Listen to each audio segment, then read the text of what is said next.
스페셜 오늘은요 김수민의 시선은요 집권 2기 이제는 문재인 정부가 아니라 더불어민주당 정부가 돼야 한다는 목소리 들어보겠습니다. 서초동 감식반장 김프로는요 김명수 대법원장 쉴드 이제 그만하겠다. 김 대법원장 이젠 정신 차려야 한다는 주장 또한 들어보겠습니다. 오늘 토요 초대석에 나오는 분은요 환경지킴이 최병석 목사, 그의 치열한 인생사가 파노라마처럼 펼쳐집니다. 목사인 그는 왜 싸움꾼이 됐는지 만나보시죠. 잠시 후 토요 스페셜 김용민 브리핑 시작합니다.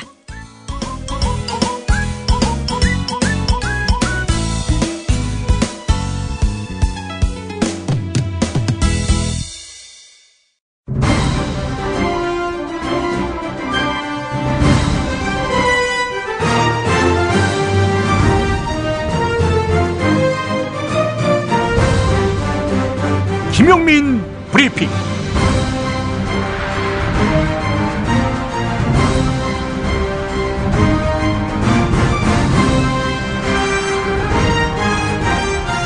(2018년 6월 30일) 토요일입니다. 6월의 마지막 날 인사드립니다. 문재인 대통령과 더불어민주당의 지지율이 동반 하락했습니다. 왜 떨어졌는지 그 확실한 이유를 찾아보기 힘듭니다. 일각에서는 문 대통령과 민주당을 의지적으로 지지해야 한다는 마음이 선거 이후엔 평상심으로 돌아갔다, 이렇게 보고 있습니다. 말하자면 지금까지는 정말 잘해서 지지했다기보다는 야당을 심판하고 적폐를 청산해야 한다는 뜻을 실현하기 위해 문 대통령과 민주당을 지지해야 한다는 마음까지 이 지지율에 수렴됐다는 것입니다. 정의당 지지율이 올랐다는 여론조사 통계도 시사하는 바가 있습니다. 하지만 거품이 선거 후에 빠진 게 맞는다 해도 현재도 매우 높은 지지율입니다. 문 대통령과 민주당이 좋은 정치를 펼치고 있다고 봐도 틀리지 않습니다. 자, 그러나 이제부터는 가시밭길입니다. 믿고 맡긴 권력을 가지고도 문재인 정부가 별 성과를 내지 못한다면 아마 국민의 시선은 싸늘하게 바뀔 것입니다. 그러기까지 많은 시간이 필요할 것 같습니까? 아닙니다. 열린우리당도 총선에서 압승하고 그 다음 달 2014년 5월 재보선부터 거의 7년 동안 모든 선거에서 연패했습니다. 그런 의미에서 경제 일자리 참모진을 교체하고 규제개혁 방안을 시덥잖게 준비한 내각에게 경고한 문재인 대통령의 상황인식은 매우 냉철해 보입니다. 그래서 이런 엄중한 상황인식을 가진 대통령이라면 지지율 하락에 대한 염려가 기우는 아닌지 하는 생각도 해보게 되고요. 이럴 때 문 대통령 지지자들은 무엇을 해야 할까요? 문 대통령 등에 누가 칼 꽂을까, 이런 거나 관찰하며 관심법을 동원해 편가르기를 하는 것일까요? 아니면 정치 권력의 영향이 못 미치는 곳에까지 현장의 민심을 끌어안으며 개혁정부의 지지자를 확대해 나가는 것일까요? 저는 2004년 총선을 앞두고 전염병 때문에 닭 소비가 줄자 각종 모임을 전국 각지의 치킨집에서 열며 자영업자를 응원했던 노사모의 진정성 있는 활약을 기억합니다. 문재인 대통령이 성공하기를 바라는 시민이라면 서로의 차이점보다 공통점을 찾아 합력해서 선을 이룰 길을 찾아야겠습니다. 앞으로 김용민 브리핑부터 실천하겠습니다. 19세기 말 그리고 20세기 초 일본은 만주 집안에서 광개 토대왕의 비문을 발견하고 그 석비 글자를 왜곡하여 외의 조선 침략을 정당화하는 해석을 내렸을 뿐 아니라 그 시절 일본의 정치인들은 정알론을 내세우며 조선을 통째로 삼켜먹기 위한 다양한 전략을 구사하였습니다. 만주와 조선의 철도를 놓고 동양 적식회사를 설립하면서 일본인의 이주를 독려하였습니다. 이토 히로부미는 하얼빈역에서 열차간에서 러시아의 재무상 코코프초프를 만나 만주 경영에 관한 호상 전략을 논의하고 있었습니다. 논의를 끝내고 플랫폼을 걸어 나오는 이토를 향해 총구를 겨눈 사람이 있었습니다. 안중근은 재판정에서 이렇게 말했습니다. 나는 사사로운 감정에서 한 개인을 살해한 범죄인이 아니다. 나는 대한국 참모 중장으로서 막중한 임무를 띠고 일본을 향해 전쟁을 수행하였을 뿐이다. 나를 만국공법과 국제공법으로서 판결하라. 안중근 의사가 없었더라면 우리 민족은 이 지옥의 역사를 무슨 면목으로 바라볼 수 있겠습니까? 그때는 일본과 중국과 러시아의 정치인들이 한국을 도마에 올려놓고 자기들 마음대로 요리하고 있었습니다.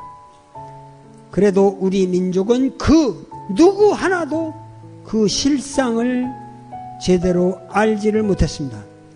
우리는 끌려만 다녔고 우리가 어디로 가는지도 몰랐습니다. 그리고 36년의 암흑의 세월을 맞이했고 그 일제 강점의 업보 때문에 분단의 세월이 연속되었습니다. 분단 70년 만에 우리는 비로소 세계사의 한 주체적 축으로서 열강을 바쁘게 움직이게 하는 중심에 있게 되었습니다.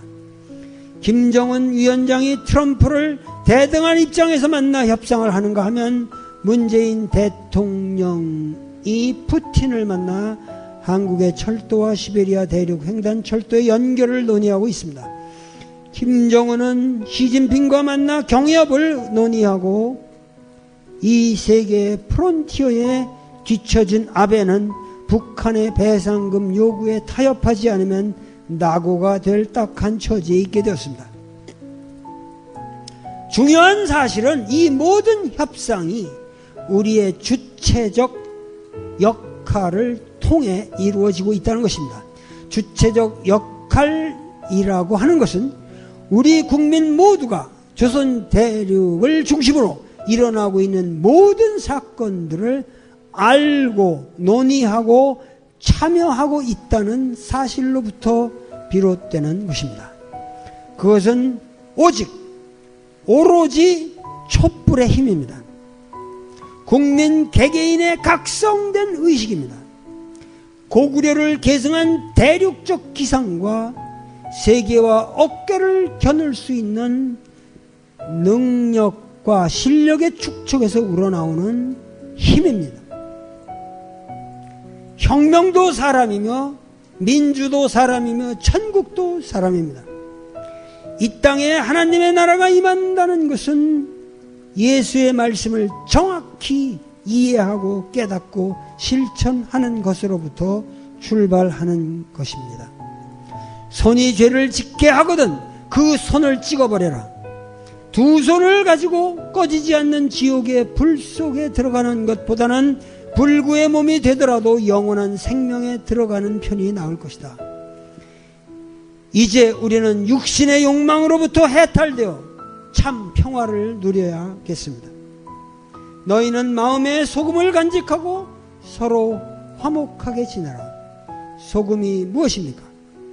소금은 하늘의 해와 땅의 바다가 화합하여 이루는 가장 깨끗한 우주 기운의 결정체입니다. 소금은 하얗지요. 소금은 깨끗하지요. 소금은 모든 맛을 간직하고 내게 합니다. 소금은 부패를 방지합니다. 우리 마음이 소금과 같이 될 때 우리는 비로소 참된 평화를 누릴 것입니다. 썩음에서 해방됩시다. 소금이야말로 그리스도의 복음입니다. 소금은 권세와 영광이 아니라 순환과 십자가의 마음이었습니다. 예수에게 공간시간적으로 가깝게 있던 제자들은 오히려 이 순환의 진실을 이해하지 못했습니다.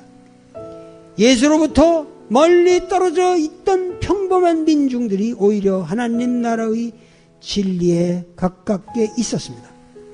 그들이 예수를 부활시켰습니다.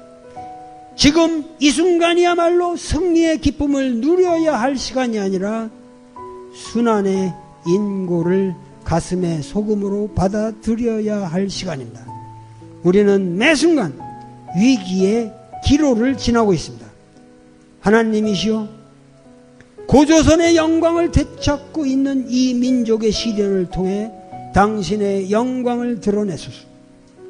또다시 시험에 들지 말게 하옵소서. 동포들이여, 반성합시다. 성찰합시다. 불소금으로 죽음의 잔재를 다 불살라 버립시다.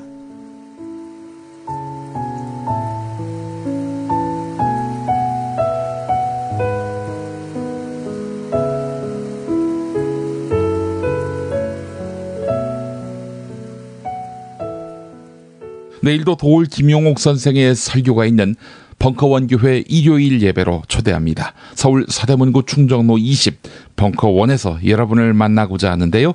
지하철 충정로역 9번 출구 나오자마자 보입니다. 자, 그렇다면 주말 주요 뉴스 만나볼까요?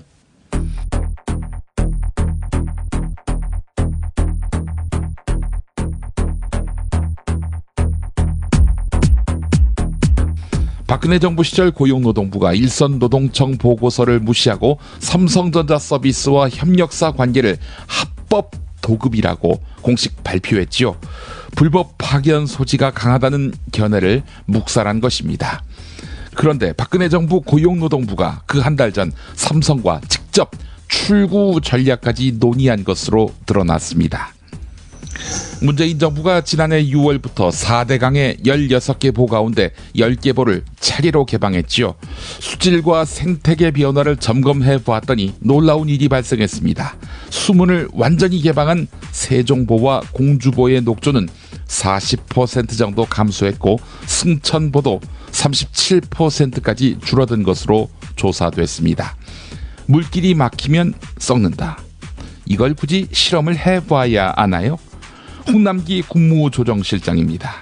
동식물의 서식 환경이 개선되는 등 4대강의 자연성 회복의 가능성을 확인할 수 있었습니다. 법조계에 따르면 서울중앙지법 형사 12단독 김대규 판사는 다음 달 4일 컴퓨터 등 이용 업무 방해 혐의로 기소된 드루킹 김모 씨에 대한 결심 공판을 진행할 방침입니다. 선고는 이르면 다음 달 중순쯤 내려질 전망인데요. 현재로서는 집행유예를 받을 가능성이 상당합니다. 특검, 드루킹 신병 확보도 못하고 어떻게 수사할까요? 문재인 대통령이 다음 주에는 감기 몸살을 털고 업무에 복귀할 전망인데요. 가장 주목되는 주제는 역시 개각입니다. 청와대와 정부 안팎에서는 문 대통령이 일부 수석 비서관을 교체함에 따라 곧 정부 부처에 대해서도 장관 교체를 단행할 것으로 보고 있습니다.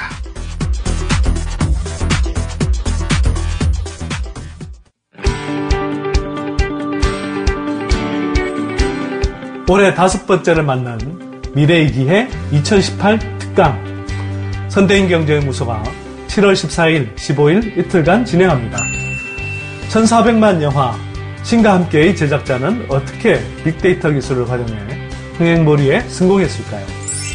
전세계 1위 흥행게임 배틀그라운드를 만든 사람들은 어떤 자질을 가졌을까요? 미래의 유망한 바이오 제약 기업들은 무엇이며 남북정상회담이 열어준 북한의 경제적 기회는 무엇일까요? 다른 곳에서 결코 들을 수 없는 가성비 최고의 특강 놓치면 손해입니다. 자세한 사항은 문의전화 070-7584-2050 선대인경제연구소 홈페이지를 참고하세요. 골반 잡자 바로 잡자 바디로직 허리 통증 바로 잡자 바디로직 몸매 교정 바로 잡자 바디로직 자세가 좋아지는 골반 교정 타이즈 바디로직 검색창에 골반 교정 바디로직 삐딱한 남성 골반 허리에도 역시 바디로직입니다. 바디로직의 효과를 못 느끼셨다면 100% 환불해드립니다. 자세한 환불 조건은 홈페이지를 참조하세요. 스페이드 퀴즈입니다. 돌잔치, 칠순잔치, 가게 홍보, 체육대회, 창사기념일 정답! 기념품! 문제를 끝까지 들으셔야죠. 이럴 때 사용하는 판촉물이나 기념품, 답례품, 단체 선물 등을 취급하는 전문업체로서 국민을 위해 제대로 일하는 언론과 정당에 후원을 하는 판촉물 전문업체는 어디일까요? 정답! 네피알! 네? 어디라고요? 네피알! 네, 정답입니다. 판촉물이나 단체 선물이 필요할 때 이왕이면 우리 편 회사 네피알을 찾아주세요. 인터넷 검색창에 네피알을 치시거나 032-519-4800으로 전화주시면 친절하게 상담해드립니다. 그런데 상품은 뭔가요? 네피알에 가서 고르세요. 3만 가지가 넘는 물품이 있어요. 시사평론가 김수민의 시선. 김수민 시사평론가 연결되어 있습니다. 김 평론가님. 네, 반갑습니다. 김수민 평론가와는 거의 매일 만나다 보니까 네. 김용민계로 소문이 났어요. 네. 글쎄요. 그렇게 붙어 다닌다고 해서 예, 그게 이제 대결을 하는 것인데 예. 제가 수행을 하는 것도 아니고 김용민계라고 소문이 난다는 것은 많은 사람들이 납득을 하지 못할 것 같고 아마 그 소문의 진원지는 뻔하지 않나라고 생각이 듭니다. 근데 말이죠. 우리 김수민 평론가가 좀 착각하고 있는 게 개보할 때 개로 알고 있는데 그게 아니라 멍멍 할 때 그 독. 예.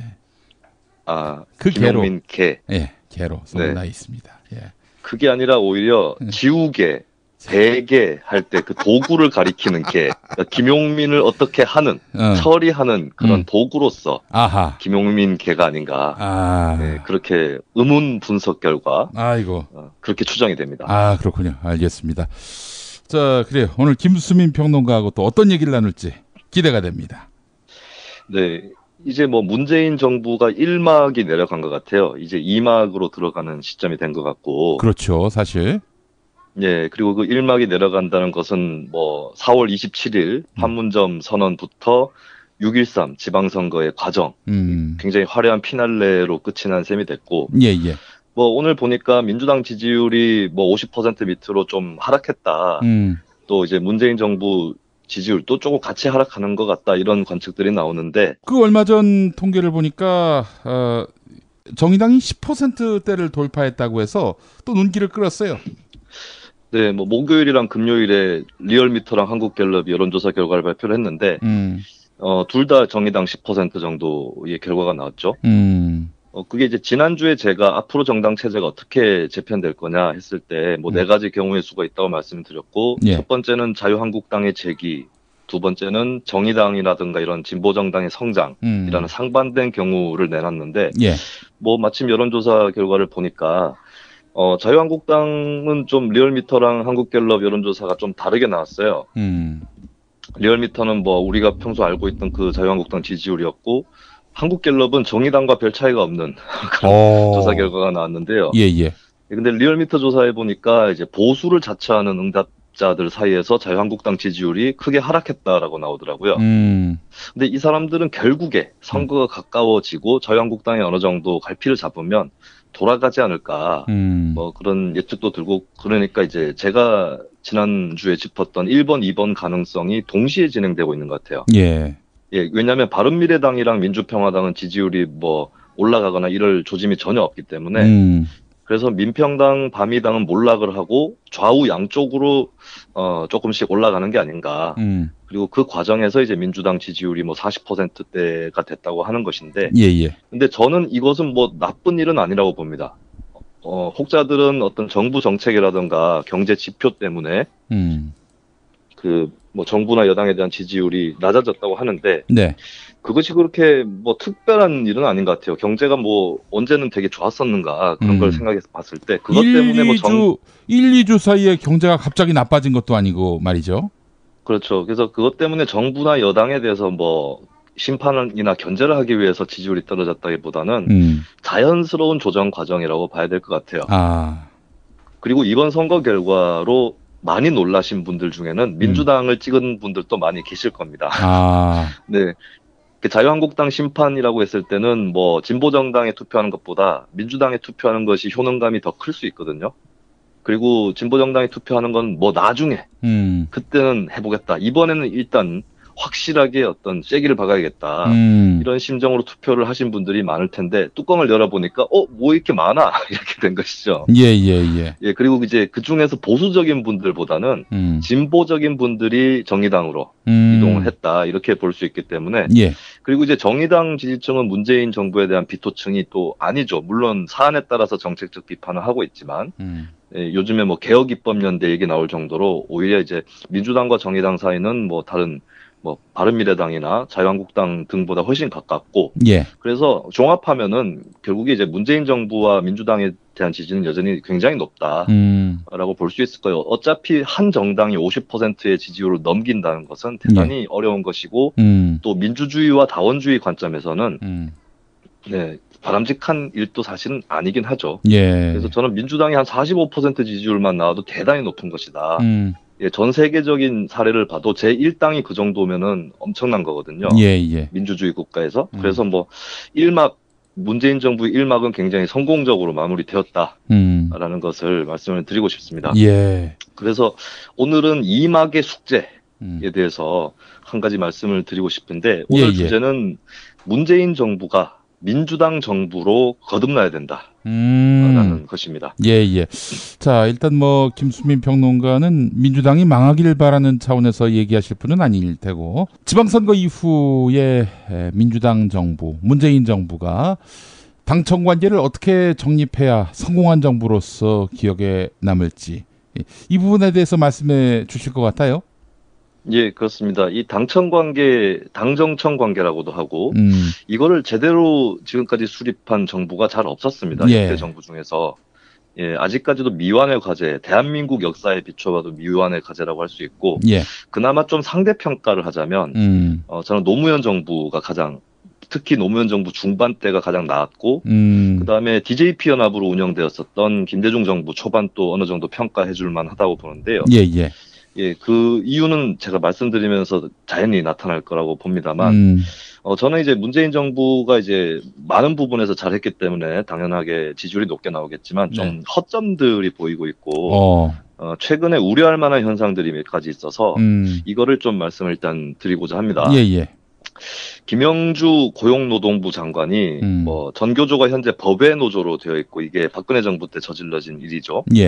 예, 그래서 정부, 행정부, 집행부가 했던 잘못이기 때문에 이것을 문재인이라고 하는 새로운 대통령이 들어선 이후고, 그래서 행정부 스스로 철회하겠다라고 하는 방침을, 철회하겠다라기보다는 이제 뭐 검토하겠다라고 노동계에 밝힌 적이 있었죠. 저는 뭐 이 문제에 대해서 찬반을 오늘 여기서 하진 않겠습니다. 그게 주제가 아니기 때문에. 근데 김영주 장관이 그렇게 발언을 하고 그 다음 날에 청와대 대변인 명의로 그렇지 않겠다라고 하는 그거를 이제 뒤집어 엎는 그런 입장이 발표가 됐는데요. 정부 내에서 상반된 의견이 나오는 것은 전혀 나쁜 일이 아닙니다. 예, 왜냐하면 정부는 다수를 대변해야 되는 그런 또 책무가 있는 것이고, 이 다수를 대변할 때는 항상 또 그 좀 입장이 다른 사람들을 아울러야 다수가 되는 그런 이치가 있기 때문에 정부에서 이견이 나오고 뭐 그런 것은 자연스러운 일이고, 뭐 이럴 때 이제 조중동이라든가 이 정부 반대 언론이 뭐 정부가 지금 오락가락하고 있다 이렇게 비판한다면 저는 그것이야말로 반민주적인 가치관이다라고 반박할 수 있겠고요.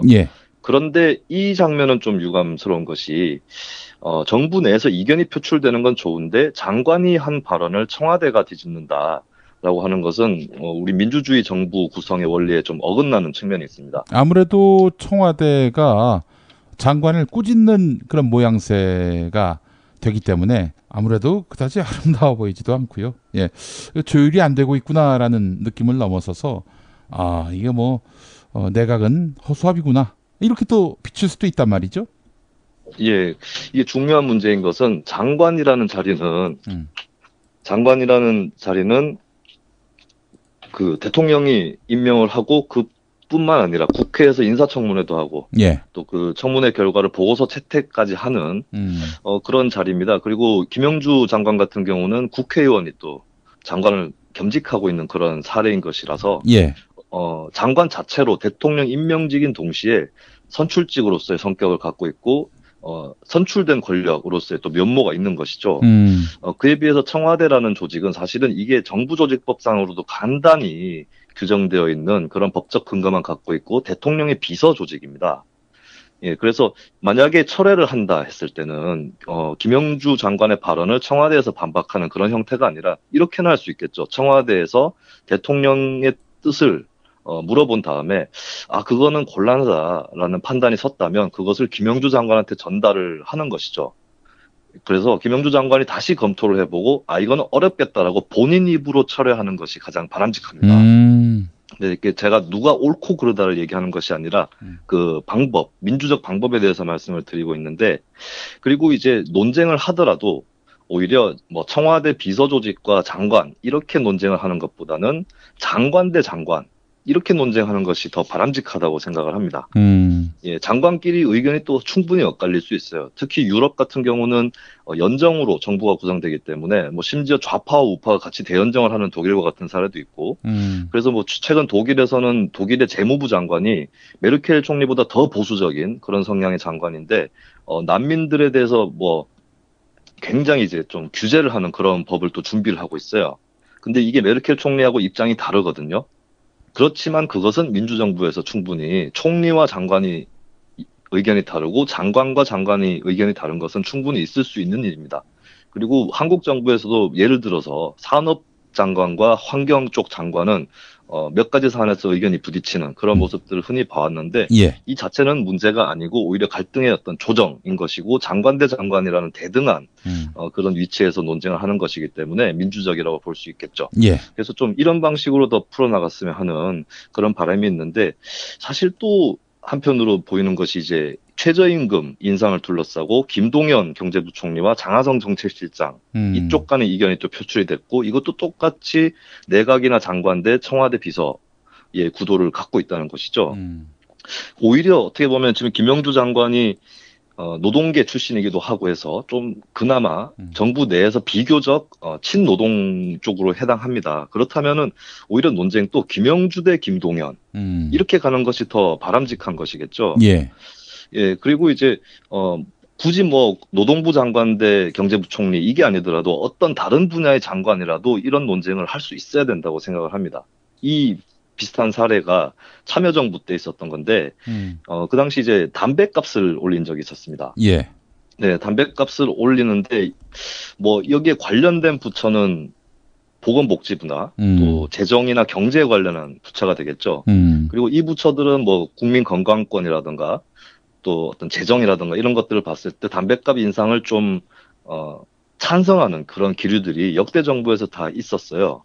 그럼 이제 또 뭐 거기에 대해서 반대하는 그런 장관도 있을 수 있는데, 그 당시 뭐 강금실 법무부 장관이 뭐 경제부처도 아니고 건강 관련한 부처도 아닌데도 법무부 장관이었던 강금실 국무위원이 담배값을 올리면 서민들은 어떻게 살란 말이냐라는 굉장히 어떻게 보면 간명하고 대중적인 이유를 들어서 반대 의사를 또 밝힌 적이 있었습니다.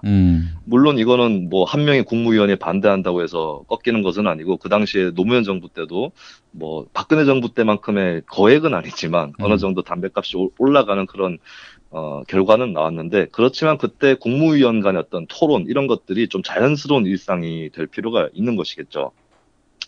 근데 이제 두 가지 사례다 그 최저임금이 또 걸려 있고 이래서 이제 김영주 고용노동부 장관에 대한 좀 이목들이 집중이 되고 있는데, 이 와중에 이제 홍영표 민주당 원내대표가 좀 공개 디스를 했죠. 최저임금 문제만으로 어떤 소득주도 성장이라는 것이 설명되고 있고, 이게 정부에 좀 책임이 있고 장관이 책임을 져야 된다, 뭐 했냐 이런 질책이 있었는데, 저는 근데 이제 여당 원내대표와 장관 사이에도 충분히 논쟁은 있을 수 있습니다. 특히나 김영주 장관은 국회의원이기도 하고 민주당 당원이기 때문에 같이 논쟁할 수 있는데, 근데 제가 홍영표 원내대표께 묻고 싶은 것은 그동안 민주당은 어디에 있었냐라는 것입니다. 네, 저는 최저임금 문제를 두고 정부 여당 내에서 의견이 충분히 엇갈릴 수 있다고 생각을 합니다. 사실은 이거는 어느 정도 예측이 됐던 건데, 왜냐하면 정부 공식 문건에도 문재인 대통령의 공약은 2020년까지 최저임금 1만 원이었지만 네, 정부 문건에 보면 2022년까지는이라고 나오는 것도 있어요. 1만 원 공약이. 그래서 그 부분에 대해서 여지는 열려 있는 것이고 대통령이나 뭐 장관이나 의원들이나 고민이 충분히 있을 수 있습니다. 그리고 뭐 설령 2020년에 1만 원이 안 된다고 해도 뭐 꼭 그걸 공약 파기라고 할 수는 있겠으나 뭐 그런 식으로 선택을 할 수는 있는 거겠죠. 예. 제가 오늘 말씀드리는 건 최저임금을 어떻게 해야 된다라는 그 답을 말씀드리는 것이 아니라 그 답을 어떻게 구해 나가느냐에 대한 과정인데 예. 지금 이제 정부나 뭐 청와대 비서조직에 있었던 일에 비해서 국회 특히 이제 뭐 여당이라든가 이쪽에 너무 존재감이 없었다. 예, 여당 안에서 치열하게 뭐 민주당 안에서 조금 더 보수적인 의원은 최저임금 그 산입 범위 확대에도 찬성을 하고 혹은 뭐 그건 아니거나 이제 1만 원으로 올리는 속도를 좀 조절하자 이렇게 얘기할 수 있는 것이고 아니다 원래 대통령 공약대로 해야 된다라고 하는 층이 또 있어서 의원들끼리 논쟁을 하는 게 더 바람직합니다. 왜냐하면 청와대라는 존재는 대통령 한 명을 정점으로 합니다. 결국 대통령의 뜻이 최종 결정이 중요한 그래서 비유하자면 0이냐 1이냐의 이진법적인 그런 판단을 하는 조직이고 정부는 그에 비해서 조금 더 분화가 돼 있고 행정부를 얘기하는 것인데요. 그래서 장관들도 조금 더 수가 더 있는 것이죠. 근데 더 중요한 것은 국회 혹은 정당은 그보다 더 많은 사람들이 집단적으로 토론을 할 수 있는 곳입니다. 그래서 결국에 정부 운영이라든가 이런 것들, 정부 정책 같은 것들이 국회 그리고 정당을 토대로 거기서부터 논쟁이 시작이 돼서 내각이라는 축을 거쳐서 결국에는 이제 결정이 되는 그런 식으로 가는 것이 바람직한 거겠죠. 그런 의미에서 일단은 뭐 청와대가 열심히 하겠다는 것을 뭐 하지 말라고 할 수는 없는 것이겠고, 예, 결국에는 민주당의 책임이 굉장히 크다 이 사태에서는. 네, 민주당 차원에서의 토론, 이 부진했던 것은 누가 봐도 인정할 수밖에 없지 않느냐. 이런 문제의식을 또 제가 갖게 되더라고요. 네, 그러니까. 이게 박근혜 정부 때 아주 극단적으로 나타났던 것이 청와대의 행정부에 대한 지배, 심지어는 여당에 대한 지배, 이런 부분이었습니다. 글쎄요, 지배라기보다는 무시 아닐까요? 무시? 무시도 하나의 지배라고 볼 수 있죠. 말을 치어냅니까? 그렇군요. 이러면서 또 그 예의 바르게 수긍하고 그 넘어가는 문화가 있어야지. 또 그냥 시비를 걸고 말이에요. 트집 잡고. 정말 참. 지금 말투를 봤을 때는 시비 걸고 트집 잡는 것은 제가 아닌 것 같습니다. 그리고 제가 이제 김용민 PD를 무시하는 것이 그것도 하나의 지배라고 볼 수 있겠죠. 그래요? 제가 지배하고 있다라고. 네. 새삼 좀 상기를 시켜드리고 싶고요. 내가 너한테 지배를 받고 있었군요. 네, 그렇습니다. 알겠습니다. 예. 뭐 박근혜 정부 때 그 꼬라지들은 뭐 많이들 기억하실 것 같은데. 그럼요. 예. 아니 그 중간에 이제 이게 정부가 좀 임기가 지나면 사실 그 대통령과 친한 의원의 수가 좀 줄어듭니다. 친한 의원들이 또 분화가 되기도 하고. 그래서 박근혜 정부 때도 중반쯤 되니까 비박계 국회의원들이 더 많아졌었죠. 총선 전에는. 그러니까 근데 이럴 때 좀 안정적으로 운영하는 것은 물론 너무 비박계가 많아지는 건 당연히 청와대 입장에서 바라지 않겠지만 그래서 뭐 비박계를 조금씩 쪼개거나 이런 시도는 할 수 있다고 보는데 근데 상대를 인정해서 극한으로 갈등이 가지 않고 그리고 5년 단임제 대통령에서는 차기 정권 창출을 위해서는 자신과 좀 차별화된 차기 주자가 필요해요. 그래서 그걸 좀 어느 정도 양해를 좀 해주는 서로 간에 그리고 비박이라든가 하여튼 그 대통령과 좀 덜 가까운 여당 의원들도 너무 심각하게 대통령을 밟으면 그건 자해행위다. 이걸 좀 깨달을 필요가 있겠죠. 항상 역대 정부들이 다 이게 좀 안 됐던 것 같아요. 근데 박근혜 정부가 이게 가장 심각해서 왜 심각해졌느냐? 박근혜 정부는 어떤 새누리당 차원에서의 판단을 내리고 노선을 정립하는 게 아니라 결국에는 청와대가 모든 걸 좌지우지하려고 했고 결국에는 그래서 뭐 김무성 대표를 겁박하고 유승민 원내대표를 끌어내리고 공천을 좌지우지하다 결국 총선에서 박살이 났다고 하죠. 그리고 최근에 김무성 보좌관이었던 사람이 책을 썼는데 그 당시에 청와대는 총선 승리보다는 자기네 계열의 의원이 한 7, 80명 되면 족하다. 이걸로 그게 목표다. 이런 한심한 인식을 갖고 있었다고 하고. 아니 그 선출된 국회의원들이 있는 여당을 무시하는 박근혜 청와대가 내각에 대해서는 또 얼마나 무시를 했습니까? 우리가 기억하는 사례가 사드 배치를 한다고 발표하던 날에 외교부 장관은 바지를 수선을 하고 있었고, 예, 그리고 개성공단 폐쇄에 대해서도 통일부 장관 잘 알지 못하는 상황에서 좀 진행이 된 측면이 있었죠. 예. 그 당시에 이제 그 홍영표 장관이 그 무슨 개성공단을 했더니 그게 핵개발 자금으로서 했다는 식으로 이상한 발언을 했다가 국회에서 이해찬 의원한테 굉장히 깨진 적이 있었는데, 예. 아마 홍 장관 또 그게 아니라는 걸 알고 있었을 겁니다. 근데 박근혜가 그렇게 저질러 버렸고, 그럼 장관이 그걸 수습하는 그림으로 가고 있었던 것이죠. 예. 그래서 그것이야말로 이 청와대가 정부를 주도하고 여당을 겁박하고 제압하는 이것이야말로 적폐였던 것이고, 이제 그것을 청산해야 되는 중요한 과제가 남아 있습니다. 근데 이제 문재인 정부가 이 부분에서는 제가 아직까지 진도가 안 나가고 있다. 라는 것을 좀 지적은 하고 싶은데요. 예. 일단 문재인 정부 들어서서 비서실장 직속으로 재정기획관이라는 자리가 생겼습니다. 이 재정기획관이 하는 일이 국가 재원의 배분을 기획 점검하겠다는 건데, 사실 이것은 기획재정부의 일이거든요. 예. 그래서 이게 좀 정부 부처의 힘이 약화되는 거 아닌가, 장관이라든가. 그런 우려가 좀 생길 수 있고, 그 다음에 정책실이 다시 생겼는데 이것도 이제 부처를 관할하는 그런 힘이 좀 강력해지는 것이죠. 예. 그리고 이제 국가안보실 같은 경우가 확대된 대표적인 조직인데, 뭐 1차장 5비서관 22명이었던 것이 이번 정부 들어서서 2차장 8비서관 43명으로 좀 커집니다. 근데 이제 문재인 대통령께서 청와대를 좀 축소하겠다, 작은 청와대를 하겠다라는 그런 방침을 내비친 적이 있는데, 아직까지는 조금 거꾸로 가는 그런 성격이 있었던 것이고, 민정수석 같은 경우도 뭐 검경, 국정원, 감사원, 국세청 이런 5대 권력기관을 총괄하는 민정수석의 기능으로서 너무 크다 싶은, 어떻게 보면 부총리급의 그런 기능이 돼버린 건데, 이게 이제 앞뒤가 안 맞는 것은 사실 이제 조국 민정수석도 예전에 청와대의 그 우병우 민정수석처럼 국회 운영에 출석하라는 압력을 받았습니다. 예. 근데 이제 출석한 적도 있는 것 같은데 뭐 안 하기도 했었죠. 그러니까 이 출석해야 된다 안 해야 된다를 떠나서 민정수석이라는 자리는 국회 출석을 굳이 안 해도 되는 정도의 자리이고, 그렇다면 그 자리는 장관보다는 훨씬 책임성이 떨어지는 자리라는 것이죠.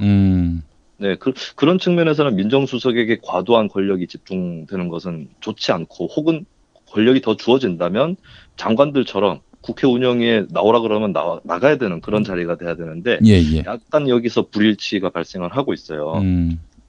그래서 이 문제에 대해서 정치학자 중에서 박상훈이라고 하는 분이 계십니다. 예, 후마니타스 대표인가 그랬죠, 그 양반이? 네, 예, 그리고 정치발전소라고 하는 그런 또 단체를 운영하고 있는데, 이분이 이제 이 문제, 당정청 문제라든가 이런 거에 대해서 좀 많이 관심이 깊으신 분이고, 또 이제 청와대 정부라고 하는 최근에 책을 내서 문재인 정부에 좀 정책 변경을 촉구를 하기도 했습니다. 예. 저는 이분이 이제 자기 칼럼을 동아일보에 쓰시는 거에 대해서는 제가 동의를 못 하겠어요. 왜냐하면 동아일보의 청와대 정부의 문제점, 그러니까 청와대 정부라 함은 내각이나 여당이 아니라 청와대가 주도하는 정부를 뜻하는 것이고 비판적인 개념인데, 네. 동아일보라든가 그 편집진이나 또 독자들이 읽었을 때 그 참된 의미를 파악하기보다는 그냥 문재인 정부를 반대하는 쪽으로 그냥 소재로 활용하지 않을까. 예. 그런 우려가 돼서 그런 글은 동아일보에 좀 안 실었으면 좋겠다. 이런 바람은 있습니다. 물론 예. 동아일보 기자들 중에서 좀 문제의식이 있고, 이제 어떤 뭐 진영 논리를 벗어나서 짚을건 짚자라고 하는 분이 이제 이런 괜찮은 정치학자를 섭외해서 뭐 칼럼을 싣게 되었던 그런 선의는 있겠으나, 저는 글쎄요, 제가 안티조선운동 출신이라서 그런지 모르겠지만 아무리 좋은 소리도 좀 그릇된 매체로 가면 심각하게 굴절되는 효과가 생길 수 있고, 예. 또 이제 문재인 대통령을 강력하게 지지하시는 분들 또 오해를 해서 박상훈 박사의 문제 제기가 마치 동아일보에서 하는 그런 문제 제기 수준인 것으로 잘못 비춰질 수 있어서 그 점을 좀 안타깝게 생각을 합니다. 사실은 이런 일간지에 칼럼을 쓸 수 있을 정도라면 회장이나 사장이 인사한 데스크가 오케이 했다는 거 아니겠어요? 그런 의미에서 보면은 뭐 일선 기자들의 선의와는 좀 무관하지 않겠는가, 이런 생각을 해보게 됩니다. 네, 그렇습니다. 뭐 어떤 분이 결정을 하셨는지는 잘 모르겠지만, 근데 어쨌든 이제 굉장히 고민이 깊은 여러 가지로 다양한 접근들을 하시는 그런 좋은 정치학자신데, 이분이 또 이번 청와대 정부라는 책에서 제안을 하신 건 뭐냐면, 청와대 비서실 기능은 당 지도부, 그러니까 민주당을 얘기하는 거죠. 예. 여당 지도부로 옮겨져야 된다. 그리고 비서실장은 차관급으로 낮춰야 되고, 정책실도 당 정책위원회로 가야 된다.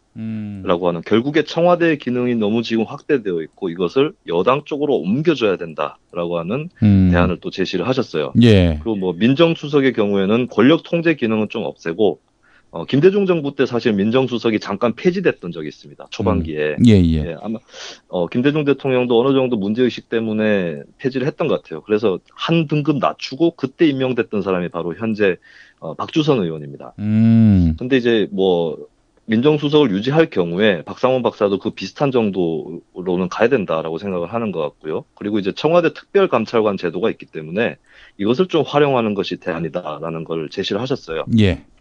근데 이제 좀 상기해야 될 것은 2017년 1월 7일자에 한 대선 후보가 경향신문과 인터뷰에서 이렇게 얘기를 했습니다. 정당이 생산하는 중요한 정책을 정부가 받아서 집행하고 인사에 관해서도 당으로부터 추천받거나 당과 협의해서 결정하는, 이렇게 정부를 운영하겠다. 자신의 정부가 아니라 더불어민주당의 정부를 만들겠다라고 한 대선 주자가 얘기를 했습니다. 예, 그 대선 주자가 누구냐? 문재인 대통령입니다. 예, 그리고 그보다 5년 더 앞서서 2012년 대선에 출마했던 문재인 대통령은 책임 총리제와 정당 책임 정치를 구현하겠다. 그리고 당이 청와대의 뜻을 입법화하는 것이 아니라 당이 정책을 주도하고 정부를 끌고 가야 된다라는 입장을 피력을 했어요. 그렇다면은 글쎄요, 청와대의 현재로서의 그 구조와 기능은 문재인 대통령이 피력했던 그 정치 가치관과는 어떻게 보면 좀 맞지 않습니다. 그래서 이것을 어떻게 봐야 되느냐 했을 때 생각이 바뀐 것이냐. 글쎄요, 뭐 근데 한 사람의 어떤 내면을 그렇게 짐작할 수는 없는 것이겠고.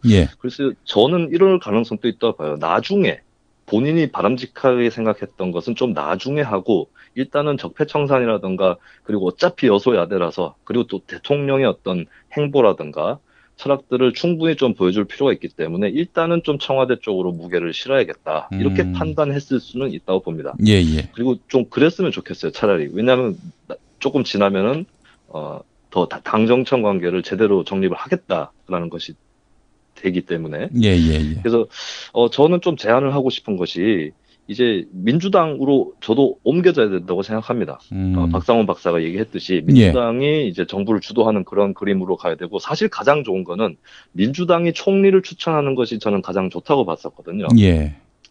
그리고 민주당이 총리를 추천했어도 이낙연 총리가 될 가능성은 충분히 높지 않았을까. 네, 그렇게 봅니다. 그리고 실제로 이낙연 총리의 행보를 보면은 민주당이 추천한 총리와 같은 뭐 그런 책임 총리적인 또 자세가 안 보이는 것은 아니기 때문에.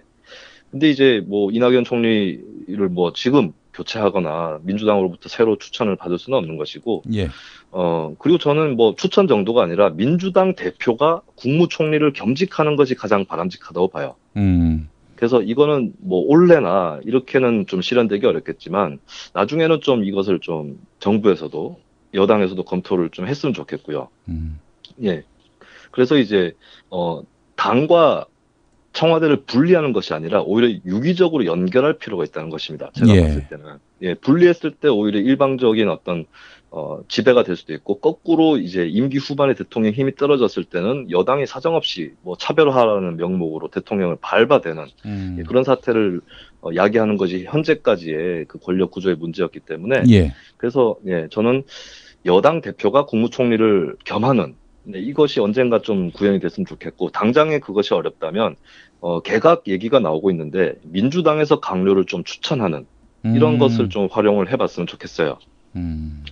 그래서 강료하고 막 당하고 청와대 따로 놀지 않고 그것을 이어줄 수 있는 그 포스트들을 세우는 그런 방법이 되겠고, 또 하나의 방법은 지금 청와대 정무수석이 있는데 정무수석을 폐지하고 정무장관을 신설하는 겁니다.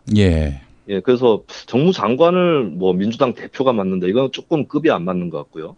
그래서 뭐 민주당의 대표 뽑으면서 최고위원 또 뽑는데 최고위원 중에 한 명이 정무장관이 되는. 예. 그래서 뚜렷하게 정해진 어떤 부처는 없지만 정부의 중요한 사안이라든가 또 정부 부처 간에 걸쳐져 있는 그런 프로젝트라든가 당과 정부, 청와대가 긴밀히 협의해야 되는 그런 사안에 대해서 좀 집중적으로 이제 글쎄요, 그 땅의 지렁이처럼 돌아다니면서 풀어내는 그런 정무장관직을 민주당 최고위원이 맡으면 어떨까? 예, 요 정도를 일단 당면한 국면에서 민주당과 정부, 문재인 대통령이 선택할 수 있는 대안으로 한번 이 시간을 통해서 제시를 해봅니다. 예, 알겠습니다. 당과의 어떤 소통을 위해서 정무장관직을 두는 것도 상당히 유용한 방법이 될 것이다 이렇게 이야기를 했네요. 자, 근데 문재인 대통령의 강력한 지도력 이것이 선행돼야지 이게 괜히 그 당이 또 개입하고 그래버리면은 한마디로 얘기해서 노무현 대통령 정부 말기에 열린우리당이 뭐 한마디로 대통령한테 들이받고 집단적으로 항명하고 이런 일들이 발생하는 것이 아닐까.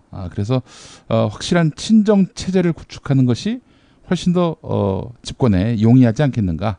성공한 국정 운영을 위해서 더 용이한 것이 아닌가.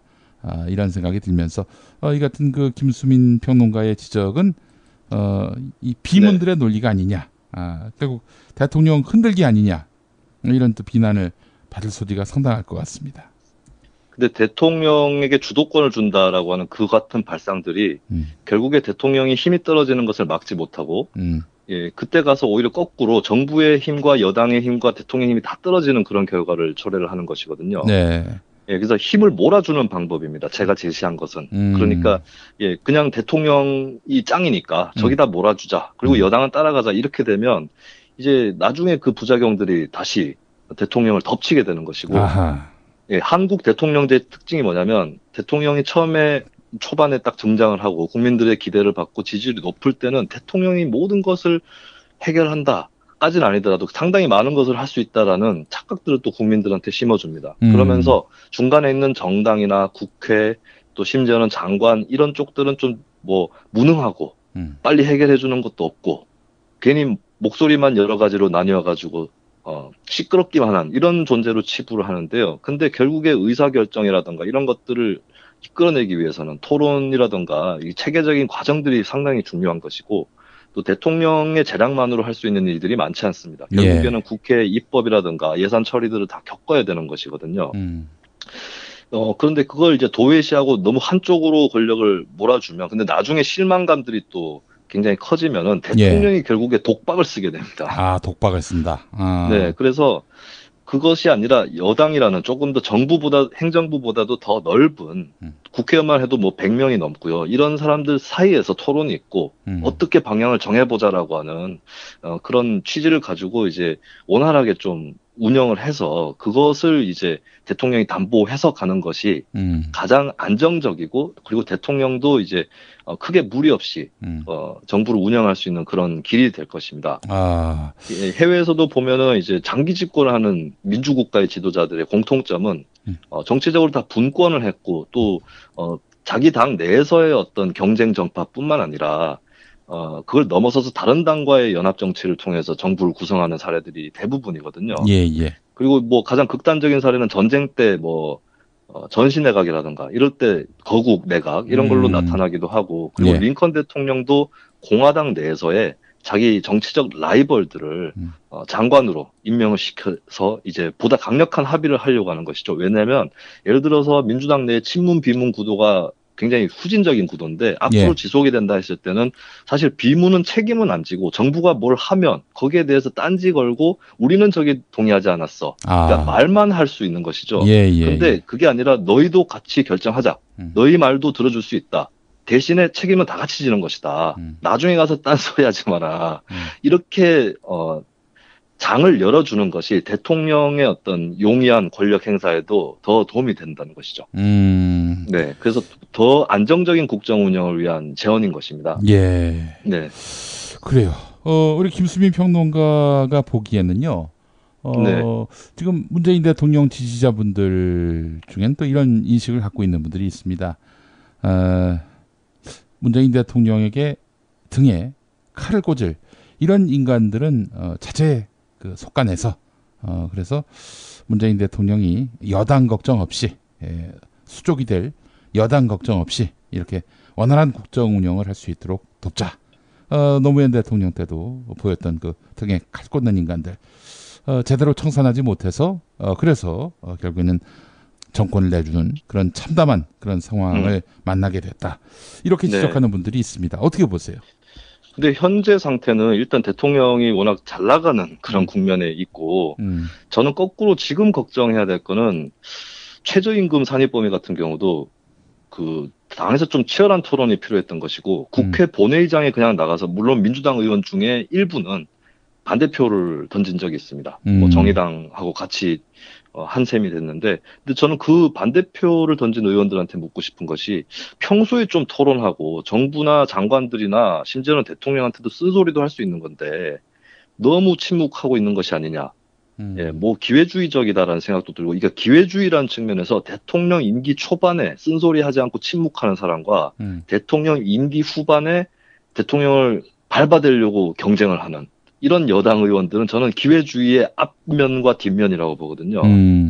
예, 그래서 지금은 오히려 좀 건강한 토론 그리고 뭐 얼굴 붉힐 수 있습니다. 그것을 이끌어내기 위한 노력들이 더 절실한 것입니다. 원래 이 등에 칼을 꽂는다라는 표현이 왜 나오냐면 앞으로 꽂지 않습니다. 등에 칼을 꽂는다는 것이 항상 그런 인간들이 대통령이 잘 나갈 때 침묵하고 있어요. 예, 기회만 엿보고 있고 그러다가 뭐 대통령 별 수 있나? 임기 중반 후반 가면 인기 떨어진다. 그때 가가지고 내가 친다. 이렇게 생각하고 있는 것이죠. 그래서 그때 가서 그런 대결을 그것도 국민들의 생계와 무관한 정말 그냥 권력의 날것투쟁 이런 것이 아니라 정책을 놓고 지금 현재부터 치열하게 토론하자. 예, 그리고 또 한편으로 생각을 해야 될 것이 대통령이 시사한 정책에 대해서 반대를 했다고 해서 그 사람이 대통령이 잘못되기를 바라는 사람이다라고 그렇게 낙인을 찍을 필요는 없을 것 같고요. 오히려 지금 침묵하고 있는 사람들을 조심해라. 제가 드리고 싶은 말입니다. 예. 네. 알겠습니다. 하여간 참 이제 문재인 대통령이 집권 2기를 맡게 됐고요. 몇 기까지 있는지는 모르겠습니다만은 이 2기도 성공적으로 수행하기 위해서는 잔뜩 권력을 등에 쥔 민주당이 잘해야겠다. 그리고 이번에 선출된 한 1000여 명 정도 선출되지 않았습니까? 절대다수를 차지하는 민주당 당선자들 원팀으로서 상당한 책임감을 안고 국정 운영에 동참해야 하지 않겠는가 하는 그런 생각을 해보게 됩니다. 자, 그래요. 김수민 평론가 오늘 고생하셨습니다. 네. 예, 저 한 가지 더 말씀드리고 싶은 게 있는데. 뭐 또 얘기를 해. 그냥 뭐 이 정도 쳤지. 알겠습니다. 아니, 말씀하십시오. 예. 뽑아내야지. 예. 그리고 이제 제가 당정 간의 어떤 유기적인 관계를 중시해서 말씀을 드린 거였고 대통령이 여당의 행사하는 리더십이 작아져야 된다 이런 의미는 아니었어요. 저는 아까 전에 뭐 민주당 대표가 국무총리를 맡는 게 어떻겠느냐 이런 제안도 했지만 예전에 사실 저는 대통령이 당 대표를 맡지 않게 된 그런 것이 노무현 정부 때 시작이 되지 않았습니까? 예. 당정 분리라고 불려졌는데 저는 굳이 그럴 필요도 없다고 봐요. 예, 저는 문재인 대통령이 민주당 대표를 겸임하는 것도 하나의 방법으로 살아있다고 보고요.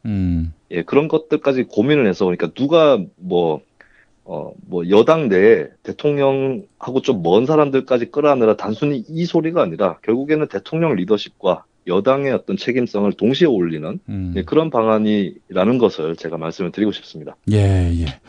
알겠습니다. 자, 김수민 평론가 수고하셨습니다. 네, 고맙습니다. 탈모인 여러분, 샴푸 살 땐 반드시 천연 99% 이상, pH 5.5, 피부 자극 1% 미만인지 확인하세요. 2, 3일에 머리 하나 더 빠지는 걸 우습게 보지만 2, 3년이면 정수리만 1000개 차이 납니다. 그렇지만 샴푸로 머리가 나진 않으니 이미 빠진 곳은 어쩌냐고요? 뿌리 깊은 샴푸 두피 영양제가 있습니다. 보건복지부상, 에이펙 최우수 기술상, 발모 촉진 조성물 특허 99%의 효과, 식약처 인증으로 부작용 없는 유일한 모낭 영양제. 가격도 세트로 구입하시면 두피 모발, 피부 개선까지 하루 330원. 뿌리 깊은 샴푸 쇼핑몰에서 기적의 사용 후기도 검색해보세요. 1566-7871. 중고차죠? 네. 그런데 이 차 진짜 있는 거 맞죠? 정말 이 가격에 살 수 있는 거죠? 아이, 그럼요. 빨리 오시면 됩니다. 여러분, 이거 다 거짓말하는 걸 아시죠? 더 이상 속지 마세요. 허위 매물에서 우리의 가족과 이웃을 지키는 더불어 중고차. 직영 정비소를 운영하여 더욱더 믿음이 가는 더불어 중고차. 카카오톡 검색창에 더불어 중고차를 검색하시거나 1661-3363, 1661-3363으로 전화주세요.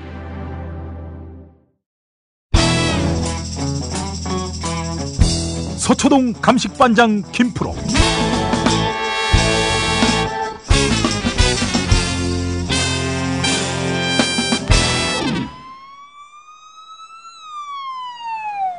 자, 김프로 만나겠습니다. 김프로 어서 오십시오. 네, 안녕하세요. 김프로입니다. 예, 디가우징으로 한 주간 정말 국민들을 뜨겁게 열받게 했던 양승태였습니다. 제가 뭐 누차 여러 방송에서 얘기했습니다만은 악마가 왔다면 양승태의 모습으로 왔을 것이다. 자, 이런 얘기를 했습니다. 심한가요? 아니요, 뭐 그렇지는 않고요.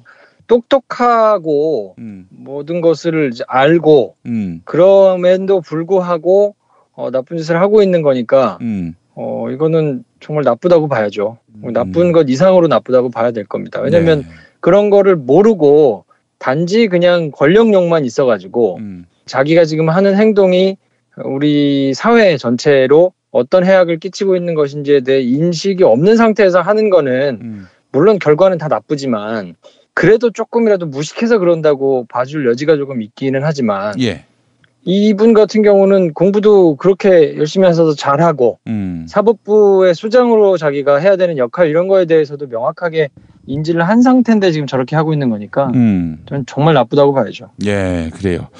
자, 양승태의 컴퓨터 디가우징 사태. 일단 이거 양승태가 지시했을까요? 그렇다고 봐야죠. 네, 그렇다고 봐야죠. 그걸 뭐 지시하지 않을 이유가 없죠. 왜냐하면 그 시기가 특수단에서 이제 1차 조사가 끝나고 아사모사하게 덮으려고 발표를 했더니 전국에 있는 판사들이 이제 들고 일어났었거든요. 이거는 말이 안 된다. 이건 다시 조사해야 된다. 컴퓨터를 가져다가.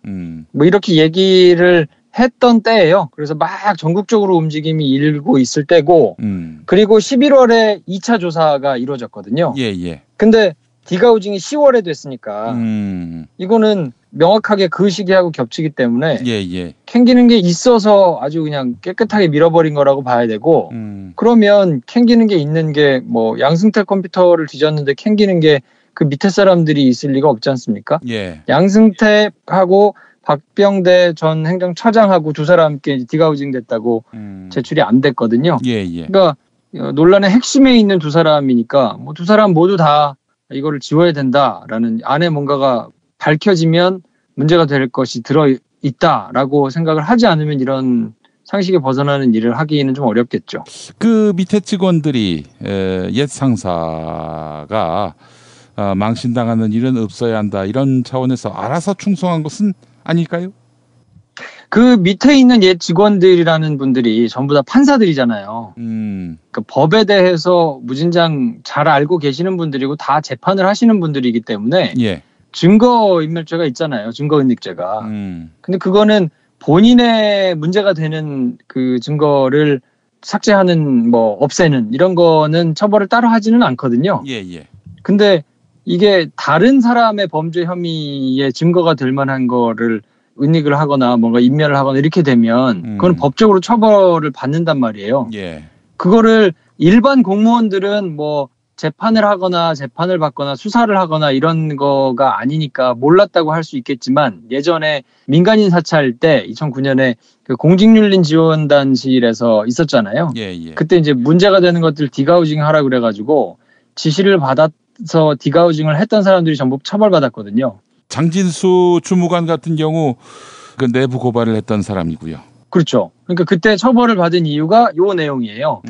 본인의 범죄 혐의가 아니고 다른 사람의 범죄 혐의에 대해서 지시를 한다고 그 부당한 지시를 따르면 어떡하느냐. 어쨌든 그거는 법을 위반한 거기 때문에 처벌을 받았는데 그분들은 법을 면밀하게 몰라가지고 그냥 지시를 받았으니까 해도 되겠지 하고 했다가 독박을 쓴 케이스인데 지시를 따른 사람들이 다 지금 판사들이잖아요. 예. 근데 법을 누구보다 잘 알고 그거에 대해서 재판을 하고 계신 분들이 그렇게 했다 그러면 이거는 그 자기들이 나서가지고 이렇게 하기가 쉽지 않은 일이거든요. 그러니까 어쨌든 양승태 뭐 박병대 두 사람이 지시를 했다고 봐야 되고 그 지시를 한 거를 덜렁덜렁 그냥 다른 이것도 매우 큰 일이기 때문에 근데 이제 그분들은 그렇게 생각했겠죠. 범죄 혐의가 명확하게 이제 드러나는 경우라면 문제가 될 수 있겠지만 디가우징 해버리고 뭐 말 맞춰가지고 다 얘기하면 뭐 나올 게 없을 것이다.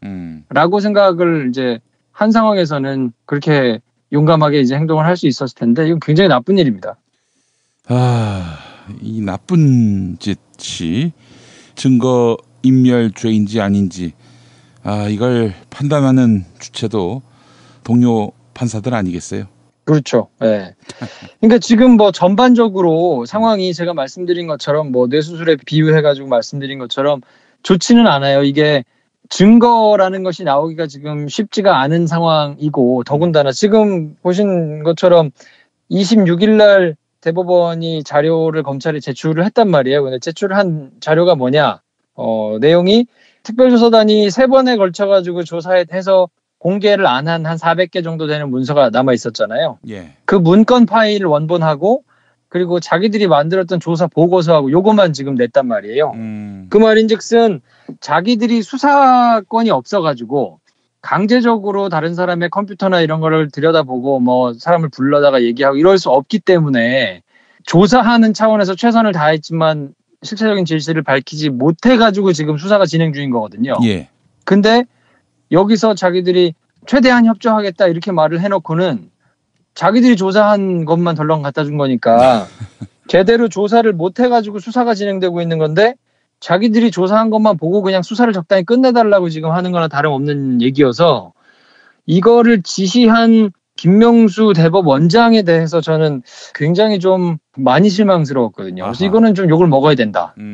제가 뭐 여태까지 이제 논평을 하거나 김명수 대법원장이 그래도 정무적인 판단이 기민하지는 않더라도 나름대로 이제 소신이나 이런 게 있는 사람이기 때문에 조금 기다릴 필요가 있다라고 이제 얘기를 해가지고 굉장히 많은 분들한테 욕도 먹고 왜 이렇게 기득권을 두둔하냐 뭐 이런 말도 많이 들었는데 그럼에도 불구하고 제가 말씀드린 대로 이 사람이 재판만 30년 넘게 해온 사람이기 때문에 정무적인 판단이 굼뜨다 이런 생각을 했는데 이번 주에 하는 행동을 보고는 이거는 정무적인 판단이 단지 그냥 좀 모자라다의 차원이 아니다.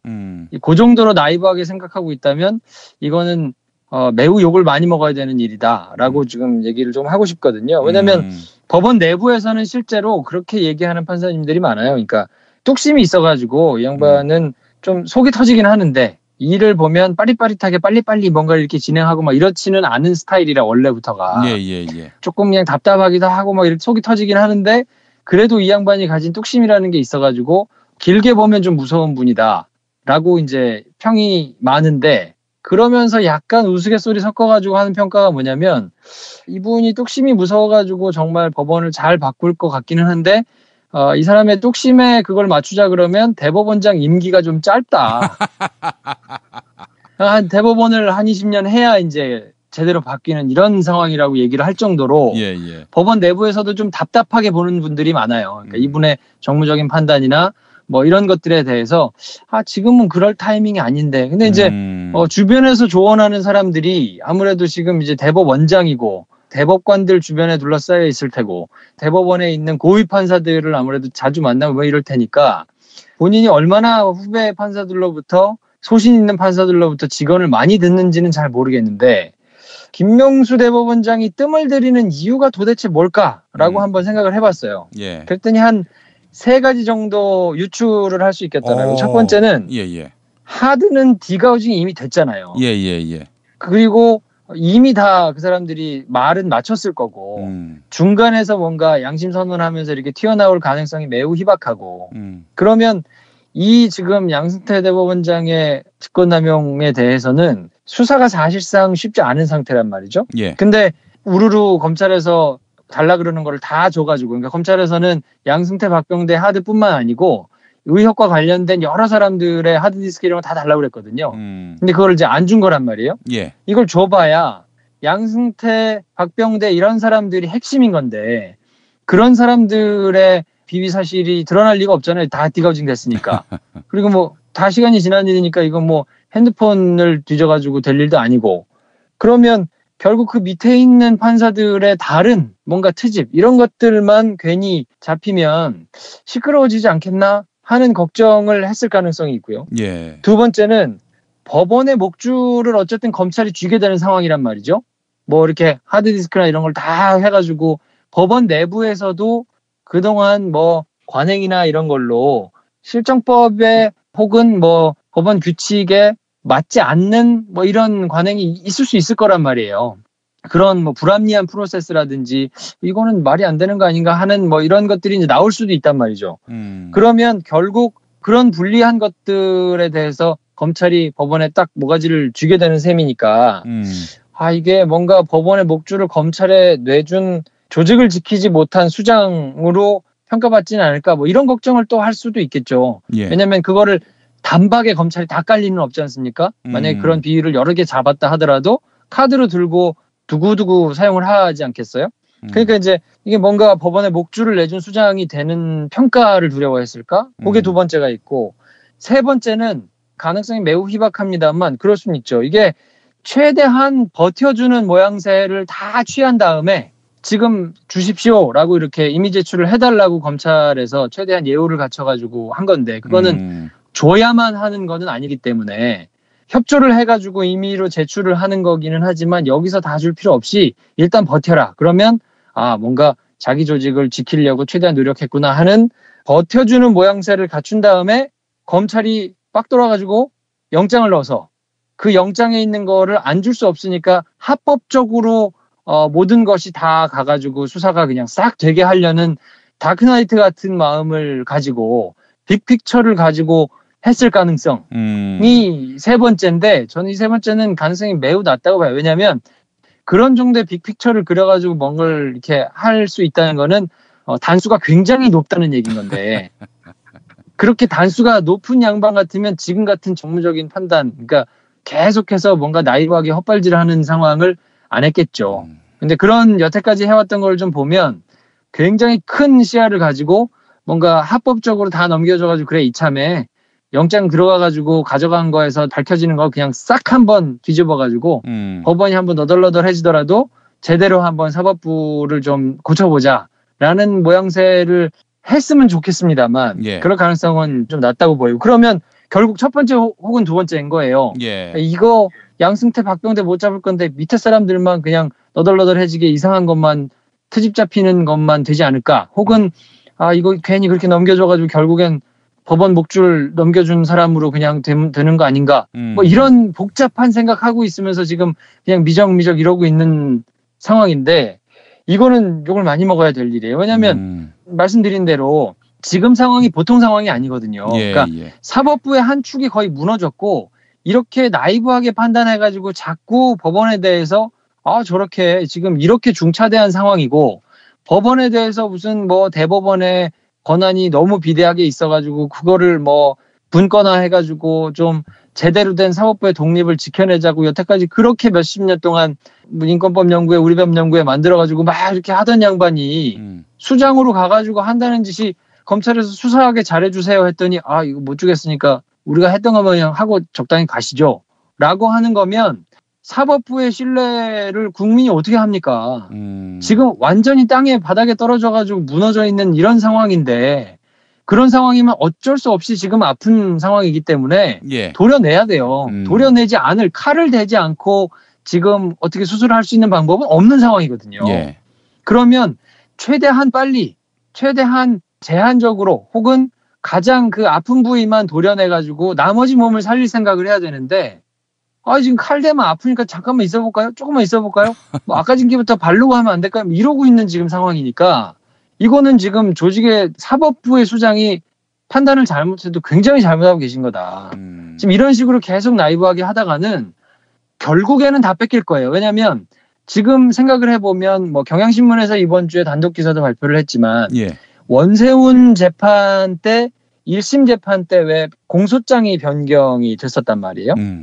그게 이제 검찰에서 밝혀내서 중간 수사 결과 발표했던 것이 매우 이제 미진한 정도였는데 그 이후에 이제 굉장히 큰 건이 트위터로 이렇게 조직적으로 했던 것이 발견되면서 이게 사실은 그게 지금 원세훈을 잡아 집어넣은 건데 예. 그 증거가 발견돼가지고 이걸 좀 새로 추가해 주십시오라고 해야 되니까 공소장을 변경하겠다고 신청했는데 그거를 황교안 법무부 장관을 비롯해서 청와대에서 막았단 말이에요. 아, 공소장 변경하지 말아라. 라고 이거 변경하면 다 죽게 생겼으니까.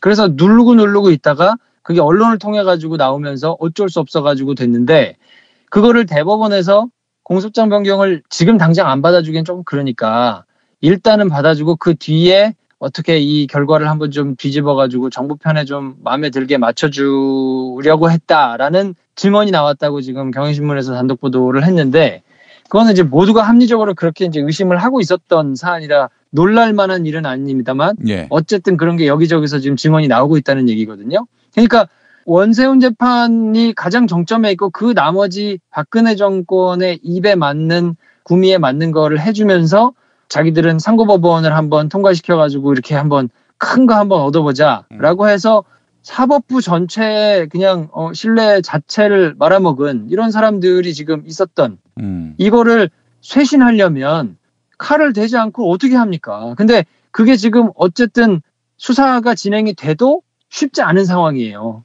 직권남용 혐의 자체도 쉽지 않은 데다가 증거도 상당 부분 다 없어졌고 사람들도 다 말을 맞춘 상황이기 때문에 이렇게 된다 그러면 지금 김명수 대법원장 같으면 어떻게 생각을 해야 되냐면 양승태, 박병대 이 사람들이 형법상 실제로 뭔가 전과가 생기는 그런 처벌을 받지 못한다 하더라도 너덜너덜해지도록 지금 뭐 모든 사람이 양승태가 정말 올곧은 훌륭한 법관이었다라고 누가 생각하겠습니까?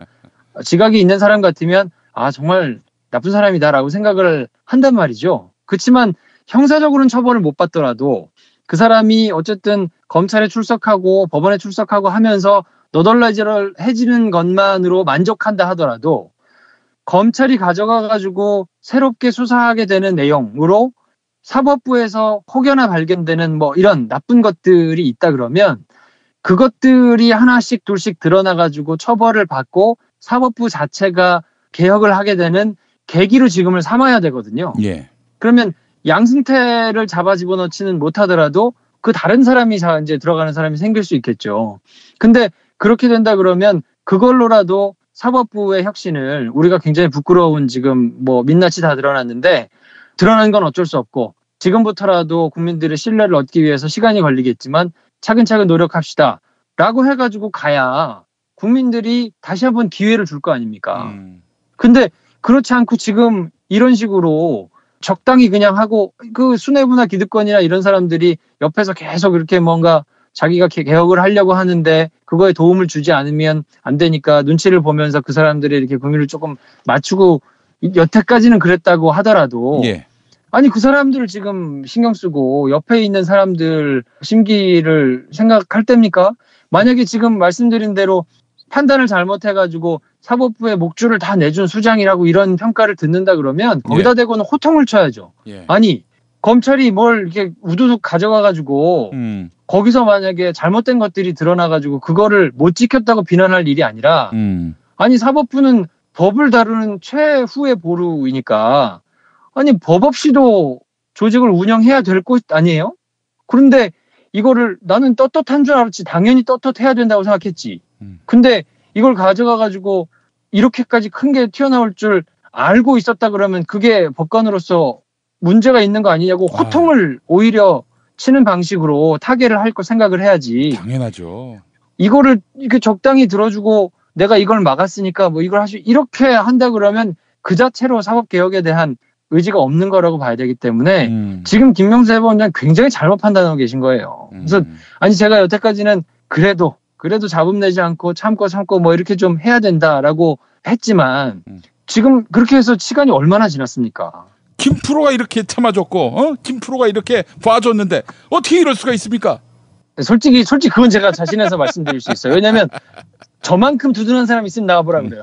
진짜로 저만큼 두둔한 사람 없단 말이에요. 예. 조금만 기다려봅시다. 정무적으로는 기민하지 않지만 뚝심이 있는 양반이니까 조금만 기다려봅시다. 제가 했잖아. 예. 얼마나 더 기다려요. 지금 이거는 진짜 기다리고 있을 상황이 아닙니다. 지금. 그렇습니다. 나이브하게 판단하고 계신 거고 이렇게 나이브하게 판단하고 있고 이런 식으로 지금 하다가는 본인이 그토록 주장했던 사법개혁, 뭐 대법원, 대법관, 행정처 이런 데서 비대하게 가지고 있는 권력 때문에 사법부가 병들고 있고 멍들고 있고 이런 것을 고쳐야 된다고 여태까지 주장했던 게 다 그냥 말도 안 되는 그냥 굉장히 나이브하게 생각한 뭐 그 정도밖에 안 되는 거거든요. 그러니까 이건 진짜로 헐렁하게 생각하시면 안 된다. 그리고 직언을 할 수 있는 분들이 주변에 계시다면 이거는 직언을 해서라도 이렇게 그냥 대충대충 흐리멍텅하게 지나가면서 하면 안 되고요. 예. 근데 청취자 여러분들이 그래도 걱정을 조금 덜 하셔도 될 부분이 저는 이제 개인적으로 좀 가지고 있는 게 제가 방금 전에 말씀드린 원세훈 재판에서 그렇게 법원 내부에 야료가 있었던 것으로 안다라는 증언들이 쏟아져 나오고 있다고 했잖아요. 예. 사실 그 공소장 변경을 못하게 하느라고 난리 법석을 부리다가 쫓겨난 사람이 윤석열 지금 중앙지검장이거든요. 그렇습니다. 그 당사자가 누구보다도 가장 법원에서의 판단 내지는 지금 주변을 둘러싸고 있는 법조인들의 겉다르고 속다른 이런 것들에 대해서 굉장히 큰 분노와 분개를 했던 양반이기 때문에 예. 그 사람이 지금 특수 일부를 통해서 이 사건 전체를 지금 수술을 해나가고 있는 집도의란 말이죠. 예. 그러니까 어쨌든 특수일부에서 수사가 지금 진행 중이고 수사를 한참 이렇게 하고 있는 상황인데 법원에서 저렇게 나이브하게 나온다고 해서 이거를 그냥 적당히 해서 끝낼 생각은 없을 거예요. 제가 보기에는. 그러니까 시간이 조금 길기는 하고 양승태 박병대가 직접적으로 형사처벌을 받지는 않는다 하더라도 수사 자체는 법원이 저렇게 계속 협조를 하지 않고 이상한 초식을 쓰면서 나오면 나올수록 검찰의 수사 의지를 굉장히 불태우는 효과가 있을 것이고요. 그렇게 된다 그러면 결과적으로는 국민들이 보기에 사법부가 굉장히 곤혹스러운 상황에 처할 수도 있다. 뭐 저는 그렇게 개인적으로 전망합니다. 그러면 압수수색도 하는 겁니까? 제가 보기에는 해야죠. 할 것으로 예상이 되고요. 왜냐하면 압수수색 영장이라는 게 꼭 사람들이 들고 들어가가지고 다 뜯어가지고 가져오는 것 말고도 그렇게 형식적인 거 말고 압수수색 영장을 청구하면 줄 거는 다 주겠다라는 뭐 이런 상황이었으니까 압수수색 영장 집어넣는 거야 이제 사실 자체가 알려지게 되면 또 막 언론에서 굉장한 싸움이 붙은 것처럼 뭐 중계식으로 이제 보도를 하기는 할 텐데 예. 그렇다고 하더라도 그 명분을 지금 만들어준 셈이거든요. 만약에 법원에서 달라 그러는 걸 다 그냥 줬으면 압수수색 영장을 쳤을 때 기각을 해도 자기들한테 명분이 있을 거예요. 아니 달라 그러는 거 다 줬는데 왜냐하면 영장 내용 자체가 공개되는 일은 잘 없으니까 달라는 걸 보고 판단을 해보니 이거는 범죄 사실을 소명하는 데 있어서 조금 거리가 있어 보여가지고 기각했다. 뭐 이래버리면 할 말이 없을 텐데 지금 아무것도 안 줬거든요. 자기들이 조사한 그 원본 파일, 그래서 조사에서 밝히는 원본 파일하고 조사 보고서 정도 줬으니까 그럼 이걸 가지고 수사를 어떻게 하는 이게 말이 됩니까? 하고 압수수색 영장을 쓰면 자기들이 그것까지 기각했다 그러면 그럼 이제 재청구하겠죠. 그러면 그럴수록 법원은 계속 입지가 줄어들게 되기 때문에 제가 보기엔 이건 굉장한 자충수예요. 알겠습니다. 일부러 이렇게 자충수가 되게끔 하고 개혁의 파고가 밀려 들어오도록 김명수 대법원장이 밑자락을 깐 것은 아닐까 이렇게 추정하는 건 무리입니까? 그러니까 그게 이제 앞에서 제가 이제 설명드린 제가 뭐 예상했던 세 가지 이유 중에 마지막 제가 보기에는 확률은 거의 한 3% 내지 한 5% 정도는 그런 게 없다고는 못할 텐데 예. 근데 제가 그 정도의 빅픽처를 그려가지고 뭔가 이렇게 쫙 하실 수 있는 정무적인 판단을 할 수 있는 사람이라면 지금까지 나이브하게 해가지고 왔던 것들이 설명이 잘 안 되거든요. 그렇게 하지 않고도 지금의 소식을 쓰려면 쓸 수 있는데 그러니까 제가 보기에는 가능성은 매우 낮고 근데 결과적으로는 그런 결과를 가져올 가능성이 매우 높다. 뭐 그렇게 보는 거죠. 그러니까 지금은 이렇게 빅픽처 그리고 이러시고 있을 때가 아니고 예. 좀 나와가지고 국민들한테 법원이 정말로 이게 굉장히 심각하게 잘못된 일이라는 거를 자성하고 있고 충분히 알고 있고 그러니까 우리가 국민들 마음을 돌리기 위해서는 국민들이 기대하고 있는 것보다 훨씬 더 높은 수준의 액션들을 취해야 한다라고 내부인들을 설득해야 될 지금 위치에 계신 것이지. 예. 지금 이렇게 빅픽처를 그려가지고 막 뭐 질질 끌려가고 여기저기 터지고 막 그러고 있는 거를 연출하면서 그걸 통해 가지고 사법 개혁을 이루는 이런 상황은 제가 보기에는 아니거든요. 예. 그러니까 그거는 조금 판단을 미스하고 계신 것 같고, 만약에 그렇게 판단하셔가지고 지금 가고 있는 거라면 그거는 제가 보기에는 득보다는 실이 더 많은 거 아닌가. 결과적으로는 뭐 검찰이 수사를 해가지고 밝혀내는 건 밝혀지겠지만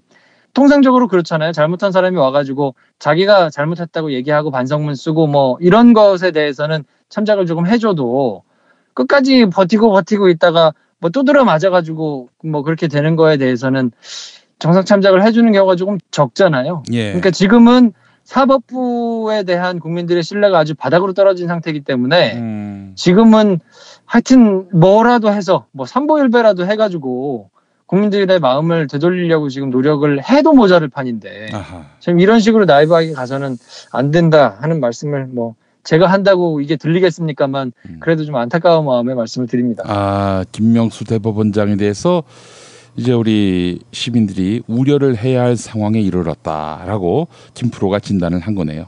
네, 그렇죠. 그래서 법원에 대해서 그냥 무조건적인 비판 내지는 막 그냥 말도 안 되는 뭐 사안을 들여다보지 않고 그냥 막 이렇게 내지르는 것은 좋은 결과를 꼭 가져올 것이냐에 대한 거는 저는 약간 뭐 회의가 좀 있는 편이거든요.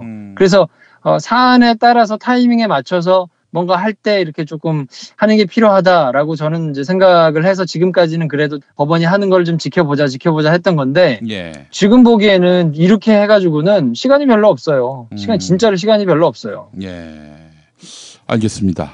참 너무 걱정되고요. 혹시 이 김명수 대법원장이 뭐 약점 잡힌 게 있나 하는 그런 생각도 드네요. 글쎄요, 그 뭐 약점을 잡힐 만큼 뭐 그렇게 대범하게 막 잘못을 하고 이런 스타일은 제가 아닌 걸로 알아서 자기의 본인의 개인적인 과오나 약점 때문에 그랬을 가능성은 전 적다고 보는데 그냥 원래 스타일이 조금 그렇다고 그러더라고요. 여러 사람한테 이제 좀 왜냐면 저는 이제 김명수 대법원장하고 뭐 직접적인 면식이 있거나 뭐 이렇지는 않기 때문에 이분이 어떤 스타일일까 좀 궁금했는데. 아시는 분들한테 이제 얘기를 들으니까 제가 서두에 말씀드렸던 굉장히 뚝심은 있는데 옆에서 보기엔 조금 속이 터진다. 그래서 원래 그 사람의 스타일이 조금 그렇다. 그래서 지금 것도 의지 자체가 없는 건 아닐 텐데 주변 사람들이 좀 많이 답답한 상황인 것 같다. 뭐 이렇게 판단을 하시는 분들이 좀 있는 걸로 봐서는 어쨌든 평소 하시던 대로 지금 판단을 하고 계신 게 아닌가. 근데 지금까지는 사실 그냥 재판만 하면 되는 자리에 있었으니까 정무적인 판단이 사실 뭐 판사가 정무적인 판단을 그렇게 할 필요는 없는 자리거든요. 그러니까 그게 국민들한테 막 표시가 나거나 드러나거나 많은 사람들이 알게 막 이렇게 된 적은 없었겠죠. 근데 지금은 대법원장이라는 자리는 삼보요인 중에 하나 아닙니까? 우리나라 민주주의의 새 축을 이루고 있는 사법부라는 조직의 수장이니까 정무적인 판단을 기민하게 할 수 있어야 하거든요. 그 자리라는 게 모든 것을 아울러서 할 수 있는, 그러니까 법에 대한 지식도 아주 빠삭하게 있어서 실력적으로도 조직을 이렇게 잘 이끌고 진두지휘해 나갈 수 있어야 하지만 뭐 그 나머지 다른 외부의 뭐 조직이나 이런 것과의 정무적인 이런 관계에도 잘 할 수 있어야만 잘 돌아가는 거거든요. 지금은 이제 그래야 하는 자리에 앉아 있는 거니까 지금은 그거를 못한다. 내가 원래 잘 못해서 그래요. 라는 말을 할 수는 없는 거죠. 왜냐면 그렇잖아요. 자기가 그 자리에 그럼 있으면 안 되는 거죠. 그게 그렇게 해맑게 능력이 없는데 그 자리에 계시다 지금 그냥 감옥 가 계신 분이 있는 상황 아닙니까? 예, 알겠습니다. 참 왜 이렇게 꿈뜨는 건지 아니면 뭐 그냥 될 대로 되라 이렇게 하실 분 같지는 않아 보이는데 제가 잘은 모르지만 근데 여하간 지금 국민들에게 너무나 큰 실망을 주고 있는 것만은 분명하고요. 문재인 대통령 지지율도 높고 또 이번 지방선거에서 적폐청산을 강조하는 그런 정파가 압승을 했는데 말이죠. 정치적 환경, 여론 지형 모두 다 자기가 뜻을 펼치기에 좋은 그런 국면인데 왜 이렇게 주저하고 있는 건지 국민들은 의아해하고 있습니다. 자, 김프로 오늘 말씀 잘 들었습니다. 네, 다음 주에 뵙겠습니다. 충남 금산의 넓은 인삼밭, 정성농장을 일군 농부아버지 이정열 씨. 자연은 노력한 만큼 내어준다. 그 자연의 마음을 알기에 정성농장을 더불어 일구는 아들 이성규 씨도 아버지에게 배운 것처럼 정직하고 또 성실하게. 정성농장 홍삼은 인삼 재배부터 가공 판매까지 모두 책임지고 있습니다. 그래서 대한민국 1등 품질을 자부합니다. 검색창에 정성농장 홍삼을 검색해주세요. 정성농장 홍삼. 전화문의는 010-9754-6972. 다이어트는 결국 먹는 게 문제다! 문제긴 하지. 매끼 식단 챙기기도 번거롭고 빼도 금세 다시 찌고. 아직도 몰라? 비타샵 다이어트를 해봐. 안 그래도 궁금했는데 어떻게 뺀 거야? 몇 개월 한 거야? 몸에는 안 나빠? 물어 뭐래. 비타샵 가봐. 같이 해. 1522-6648 혹은 비타샵을 검색해주세요.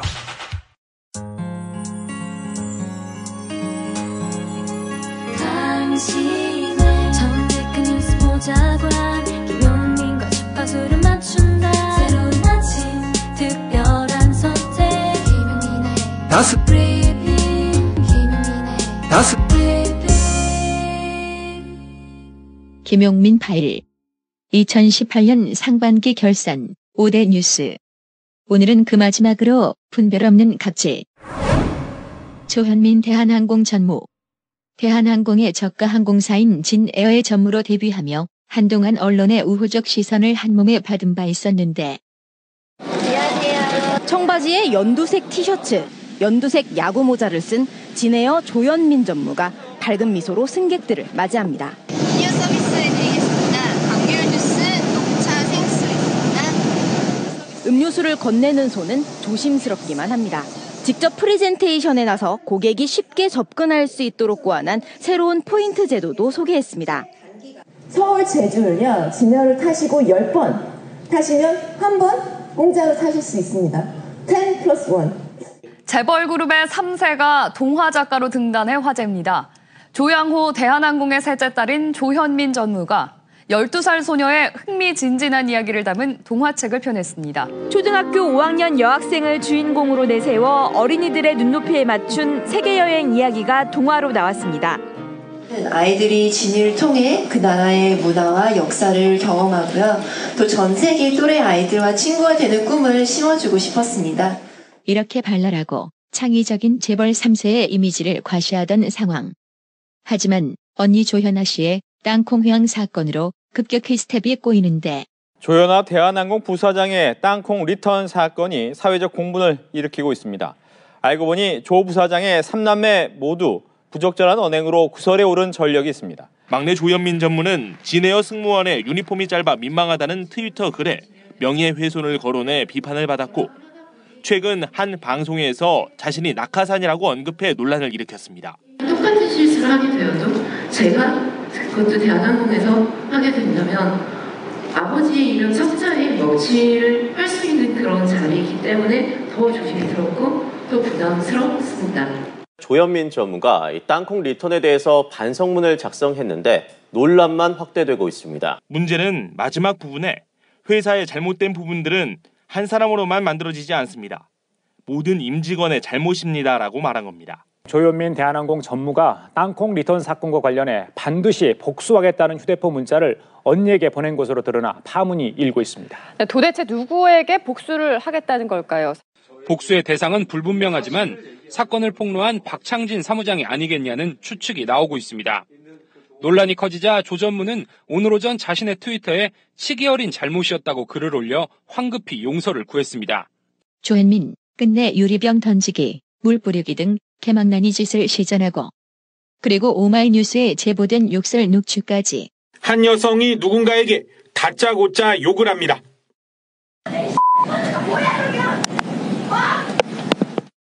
상대방이 무엇을 잘못했는지 격양된 목소리로 계속해서 소리를 지르고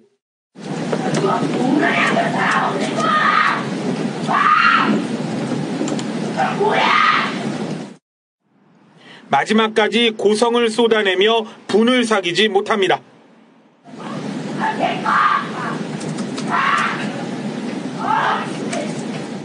조현민의 샤우팅. 조현민의 샤우팅을 닮은 고라니의 울음소리. 조현민의 귀성과 고라니의 울음을 섞어보겠습니다.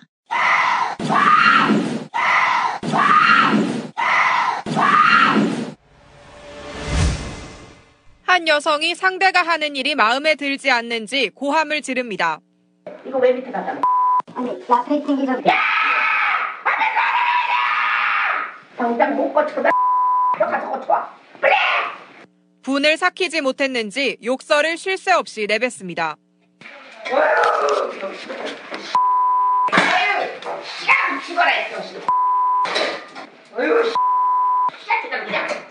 욕을 들은 당사자는 욕설을 한 여성이 이명희 씨라고 증언했습니다.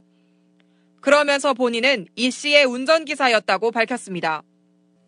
방배동에 집 알아 몰라. 가봤지?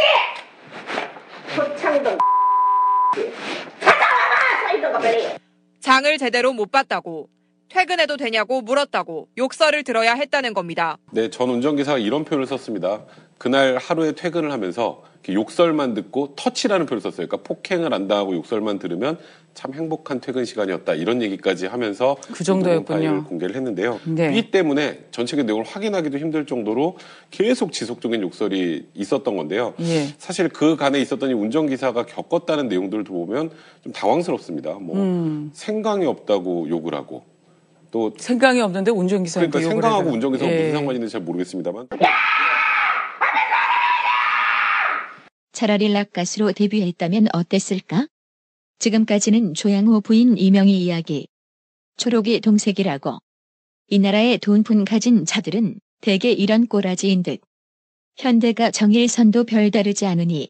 앞서 지난 2016년 현대가 3세인 정일선 사장은 운전기사들을 상대로 갑질 매뉴얼을 만들고 폭행까지 했지만 벌금 300만 원에 그쳤고. 그가 한 짓을 들어보면. 정 사장이 사우나를 하고 나오면 빨래를 받고 구두를 챙기는 것까지 상세히 적혀 있습니다.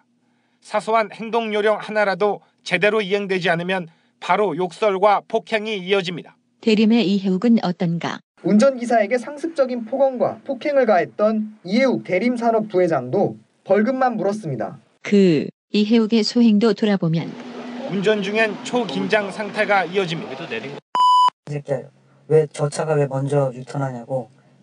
이 새끼야, 그러면서 반성문 쓰고 감봉이라고 그렇게 말씀을 하시고 조인트도 까시고.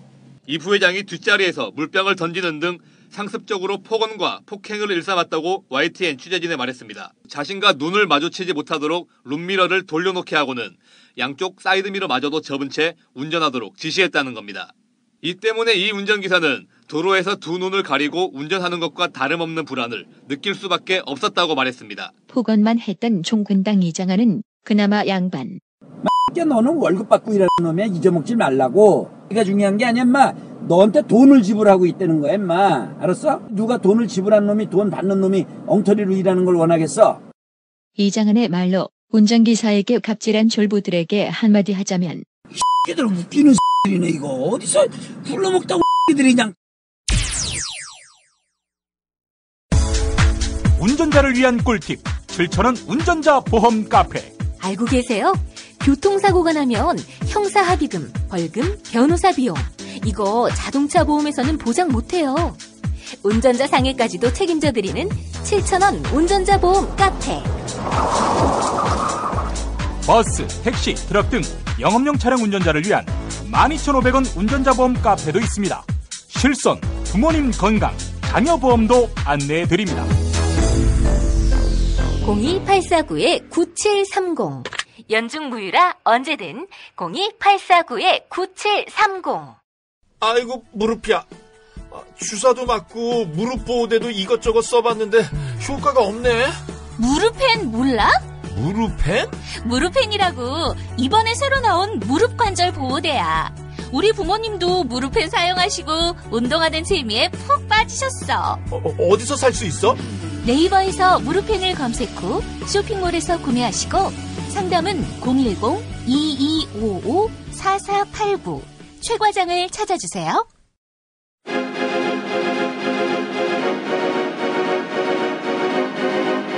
고요 초대석 토요일에 만나봐요.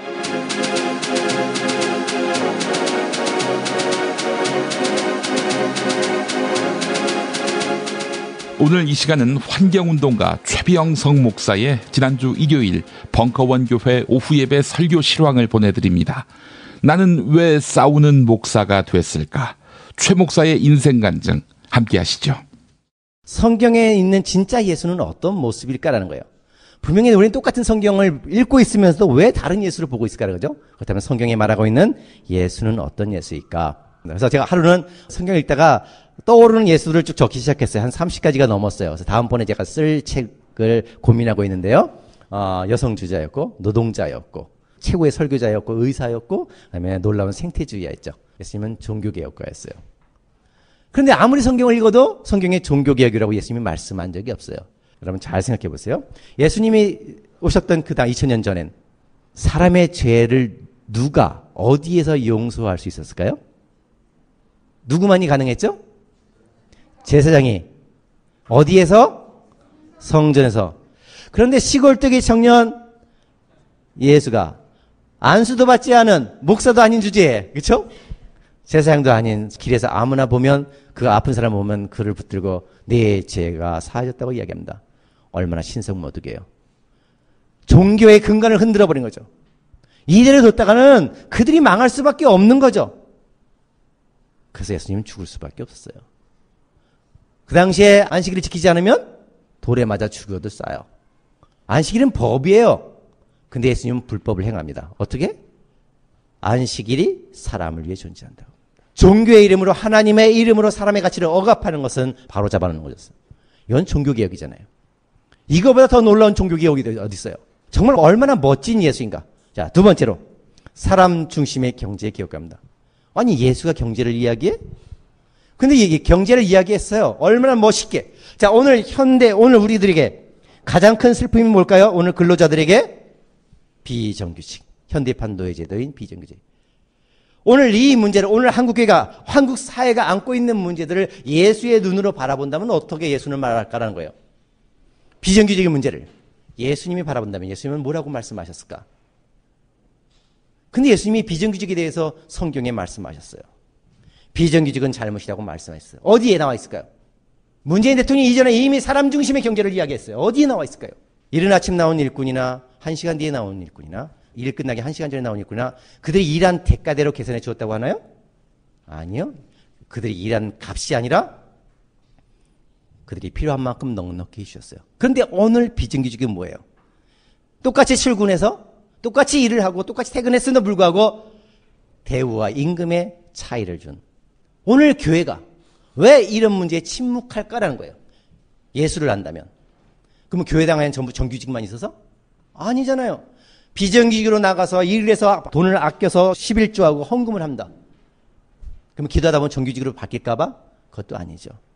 교회가 세상의 악함에 대해서 너무나 외면하고 있죠. 예수님이 어느 날 길을 가다가 미친놈 하나 만났어요.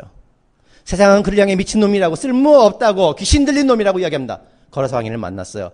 군대 귀신이 들렸어요. 아무리 쇠사슬을 굳게 감아도 금방 그 쇠사슬을 끊고 난리를 쳤어요. 쓸모없는 놈이라고 가치 없는 놈이라고 손가락질했습니다. 그런데 예수님은 뭐죠? 가치 없는 놈이냐 쓸모없는 놈이라 했어요? 아니요. 멈춰 섰어요. 그리고 그 많은 군대를 귀신을 나가겠죠. 그래서 2,000마리가 되는 돼지떼가 물에 빠져 몰살합니다. 예수님 너무 많잖아요. 아깝잖아요. 아니요. 한 사람이 돈보다 소중하다라고 말씀합니다. 사람 중심의 경제. 예수님이 얼마나 멋진 분일까라는 거예요.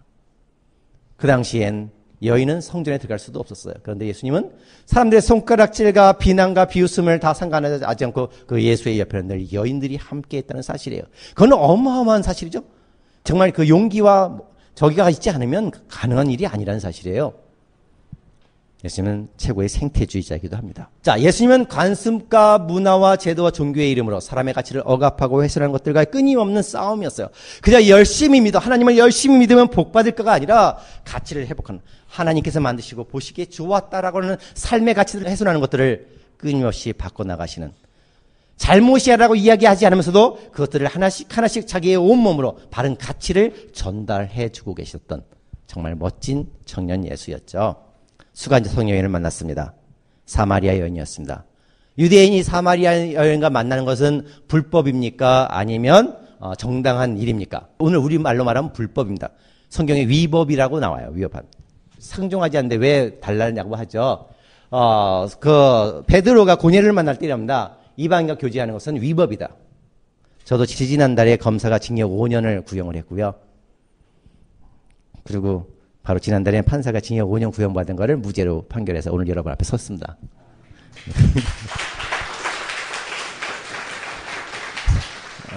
맨날 하는 짓이 그런 짓만 하고 다니는데요.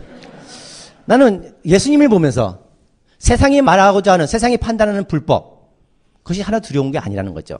사람들의 손가락질? 편견?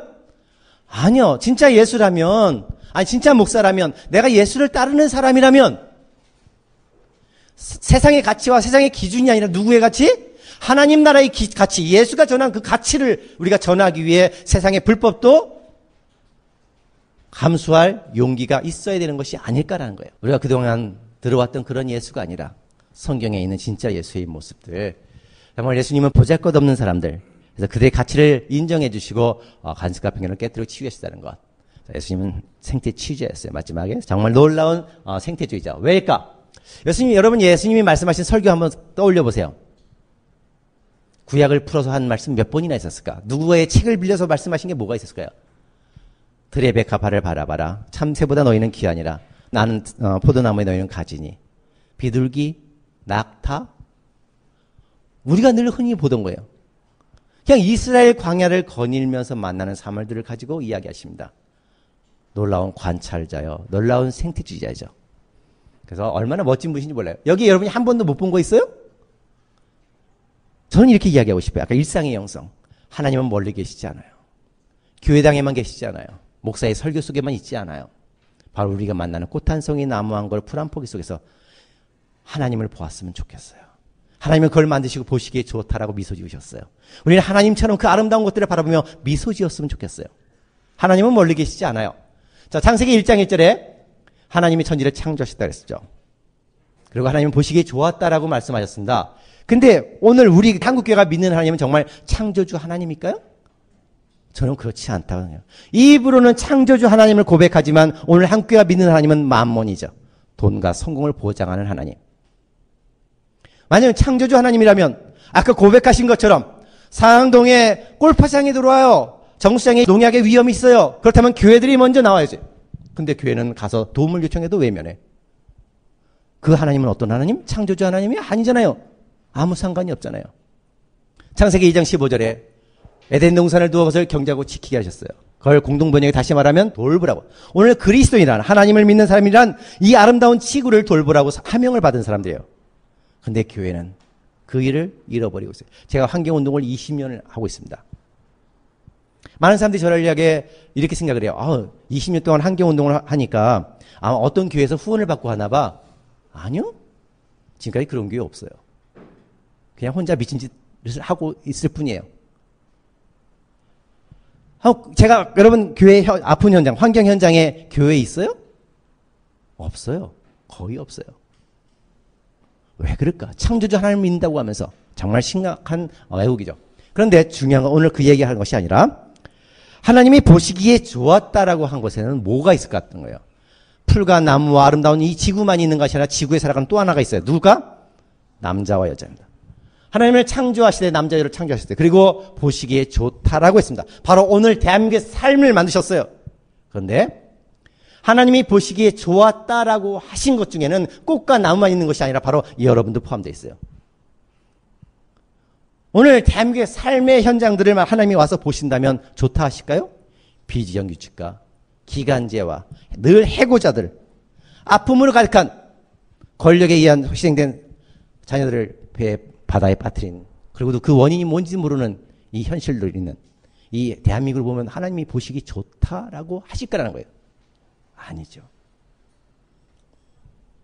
길을 가다가 한 사람이 강도를 만났습니다. 레인도 재상도 다 지나갑니다. 사마리아인이 그 사람을 여관에 치유해주고 여관에 갖다 맡겼죠. 그래서 예수님 말씀하십니다. 누가 그 사람의 이웃이냐고. 그리고 말씀하십니다. 너도 가서 이와 같이 하라 합니다.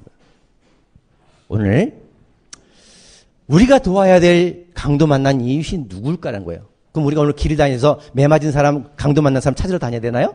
그렇지 않겠죠. 바로 여기에 있죠. 잘못된 제도에 의해서. 예수님이 잘못된 제도와 편견과 간섭과 싸우신 것처럼 오늘 잘못된 경제제도와 문화와 교육에 대해서 희생되고 있는 수많은 사람들의 아픔을 치유해 나가는 일. 그것이 바로 우리가 강도 만난 것을 치유하는 거죠. 여러분, 몇 해 전까지만 해도 유행했던 단어가 있죠. 웰빙입니다. 요즘 웰빙이라는 단어 나오나요? 없어요. 웰빙 대신에 대체어가 생겼죠. 뭐예요? 헬조선. 지옥 같은 대한민국. 여러분 10대의 꿈이 있어요? 점수의 노예가 되는 이 슬픈 현실. 20대엔 꿈이 있나요? 대학을 졸업해도 그들을 기다리고 있는 것은 비정규직과 기간제, 아르바이트밖에 없어요. 중년에겐 꿈이 있어요? 언제 해고될지 모르는 두려움 속에 살아가고 있죠. 노인에겐 꿈이 있나요? 유일한 복지수단, 노인의 복지수단은 뭔가요? 종이 죽기. 근데 그 종이값도 요즘 폭락하고 있죠. 이게 정말 사람 살만한 하나님 보시기에 아름답다 말씀하실 대한민국일까라는 거예요. 그래서 보시면 누가 정리해놨더군요. OECD 국가 1위 하고 있는 것. 대한민국 자살률 1위, OECD 국가 자살률 1위, 산업재해 사망률 1위, 가계부채 1위, 남녀인구격차 1위, 노인빈곤율 1위, 1위만 50개야. 여러분 이게 대한민국 살만한 대한민국이에요? 헬조선이 맞잖아요. 이게 거짓말일까요? 보시죠. 아이들 삶의 질 꼴찌. GDP 대비 복지 비율 OECD 최하위, 꼴찌, 그 꼴찌. 또 있어요. 전부 꼴찌. 끝이 없어요. 이게 바로 오늘 우리가 살아가고 있는 현실이라는 거예요. 그런데 문제는 여기 있죠. 교회가 없어요? 분명히 예수님 너희는 세상의 빛이라고 말씀하셨어요. 그런데 세상의 빛이라고 하는데 빛이 아니라 은행의 빚쟁이가 되고 있죠. 성도들 돈 뜯어서 교회 성전이라는 이름으로 교회당 확장하다가 부도나고 경매 나오는 교회들 얼마나 많아. 너희는 세상의 소금이라고 말씀했어요. 소금이 되고 있어요? 바로 제가 장신대 가서 채플 설교하다가 이렇게 얘기했습니다. 예수님 말씀하셨는데 소금이 그 맛을 잃어버려 길가에 버려진다 그랬어요. 자, 맛을 잃어버려 길가에 버려진 소금은 한마디로 바꾸면 뭘까요? 쓰레기입니다. 소금이란 말은 정말 귀한 말씀이에요. 그런데 그 맛을 잃은 소금은 쓰레기예요. 오늘 한국교회는 뭐예요? 쓰레기. 그래서 개독교가 되고 있고. 문제는 나는 어떨까라는 거죠. 손가락질을 교회당만 하는 것이 아니라 오늘 우리가 정말 예수의 꿈을 갖고 세상의 빛과 소금이 되기 위해서 함께 노력을 해 가야 되는 거죠. 이렇게 끝이 없어요. 자, 많은 사람들이 교회가 왜 정치에 관심을 가져야 되나요? 교회가 왜 환경에 관심을 가져야 되나요? 예수만 열심히 믿으면 되지라고 이야기합니다. 그렇죠? 아까 기도만 하라 그랬죠? 예. 자, 예수님이 걸어서 왕인을 만났어요. 군대 귀신이 말합니다.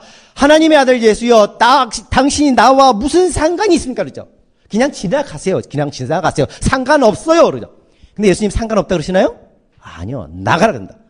군대 귀신아 나가라 그런다. 오늘 사람들의 삶을 피폐케 하는 수많은 대한민국의 아픔에 대해서 우리는 나가라고 해야 돼요. 개선하고 사람이 살만한 행복한 대한민국을 만들어가는데 함께 우리가 노력해야 된다는 거죠. 이제 말 거의 다 마칩니다.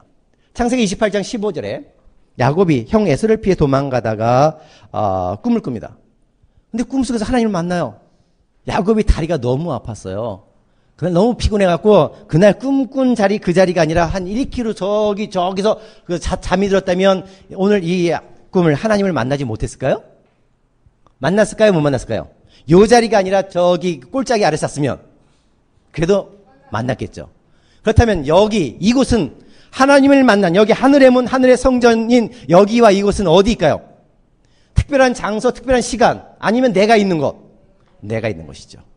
오늘 많은 사람들이 오늘 교회가 병들어하는 이유는 바로 여기 있어요. 하나님을 교회당에만 가둬놓고 있어요. 기도원에만 가둬놓고 있어요. 아니요. 하나님은 내가 있는 그 자리에 계셔요. 바로 내가 있는 곳이 성전이에요. 그래서 말하죠. 두렵도다 이곳이요. 내 삶이 내 하나님의 집이요. 하늘의 문이라는 거예요. 내가 있는 자리가. 바로 오늘 우리가 눈을 열었으면 좋겠어요. 더 놀라운 한 말씀 또 있습니다. 많이 보던 그림이죠. 요한계시록에. 여기에 볼지어다 내가 문 밖에 서서 두드리노라 여기요. 근데 여기 볼지어다라는 말을 영어 성경에 어떻게 번역하고 있냐면 뭐라고 되어 있나요? 무슨 뜻이에요? 내가 여기 있잖아.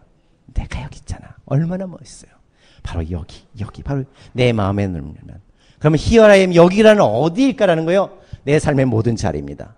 모든 시간 또한 눈물과 아픔이 있는 이곳, 상처받은 이들이 있는 곳, 위로가 필요한 이 자리가 바로 교회가 있어야 될 자리고 우리가 함께 해야 될 자리라는 것이죠.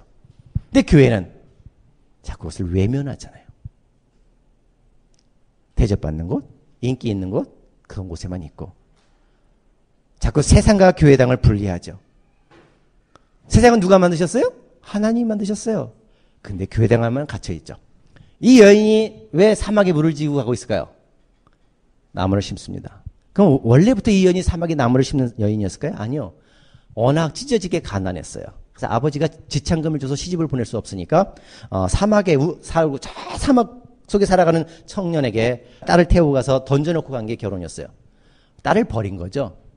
사방에 보이는 건 사막밖에 없고 어쩌다가 낙태상이 지나가는 것밖에 보이지 않았어요.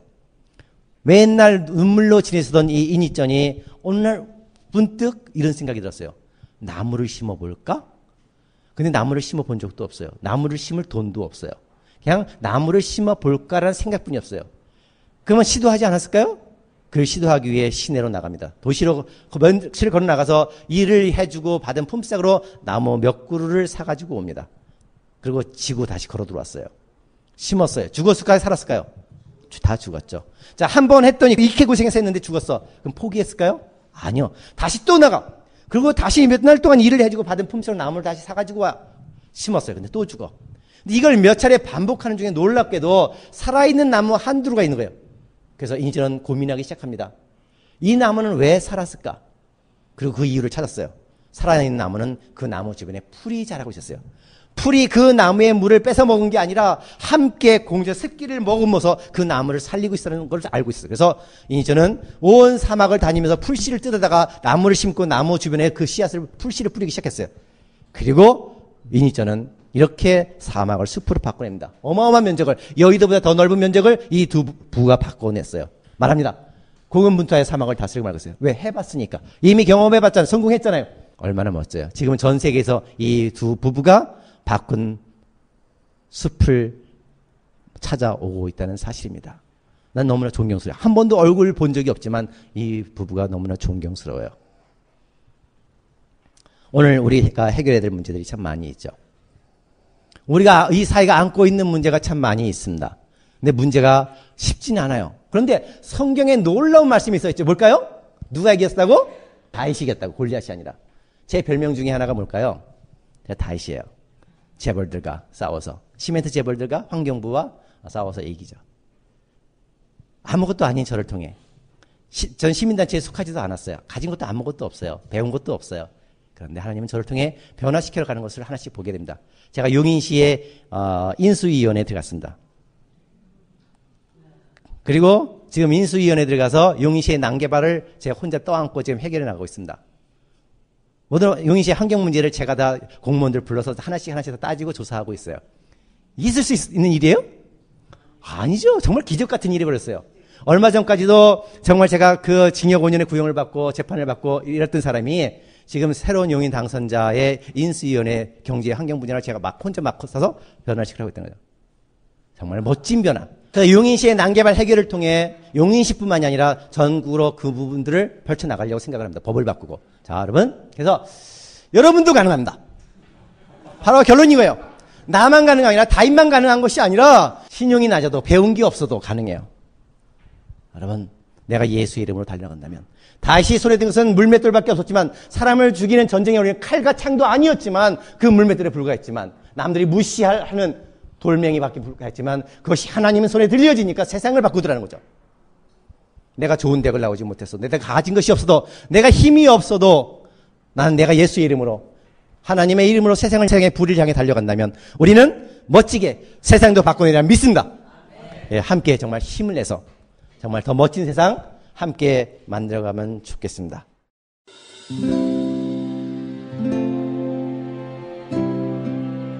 그러니까 목사님은 우리 남북 관계에 있어서도 큰 정기를 마련해 주셨습니다. 늦봄 문익환 목사 탄생 100주년. 민주화와 통일운동을 위해 11년 4개월간 옥고를 마다하지 않은 행동하는 양심. 오늘 우리가 누리고 있는 이 민주주의 또 문익환 목사님 덕분이 아주 큽니다. 그가 24년 동안 살았던 서울 강북구 인수복로 통일의 집이 6월 1일 문익환 통일의 집 박물관으로 거듭납니다. 사람들이 이렇게 항상 북적북적 이렇게 했던 공간이라 아버지한테만 아니라 우리 모두들한테 굉장히 큰 의미가 있는 통일의 역사를 기억하며 통일의 길을 모색하는 문익환 통일의 집 박물관 기념사업 추진위원으로 함께해 주시겠습니까? 이건 단지 어떤 유가족들의 유산이 아니라 우리 시대가 가지고 있는 유산이기 때문에 자세한 안내는 포털 사이트에서 문익환 통일의 집을 입력해 주세요.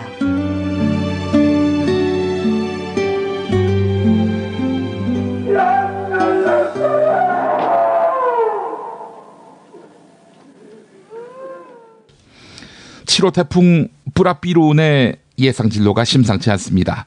약한 소형급의 세력으로 상륙할 전망이지만 한반도가 태풍의 진로상 오른쪽인 위험 반원에 드는 것이 문제입니다. 태풍에 앞서 장마전선도 북상할 것으로 보이는데요. 전국에 다시 장맛비가 시작돼 오늘은 충청과 남부지방에, 내일은 중부지방과 서해안에 많은 비가 내리겠습니다. 오늘부터 태풍이 지나는 모레까지 전국에서 100에서 250mm, 남해안과 지리산, 제주 산지에는 최고 400mm가 넘는 폭우가 예상됩니다. 주변에 비가 새거나 무너질 위험이 있는 곳은 사전에 보수하고 배수구에 막힌 곳은 없는지 점검이 필요합니다. 네, 2018년 6월의 마지막 날 김용민 브리핑 모두 마치겠습니다.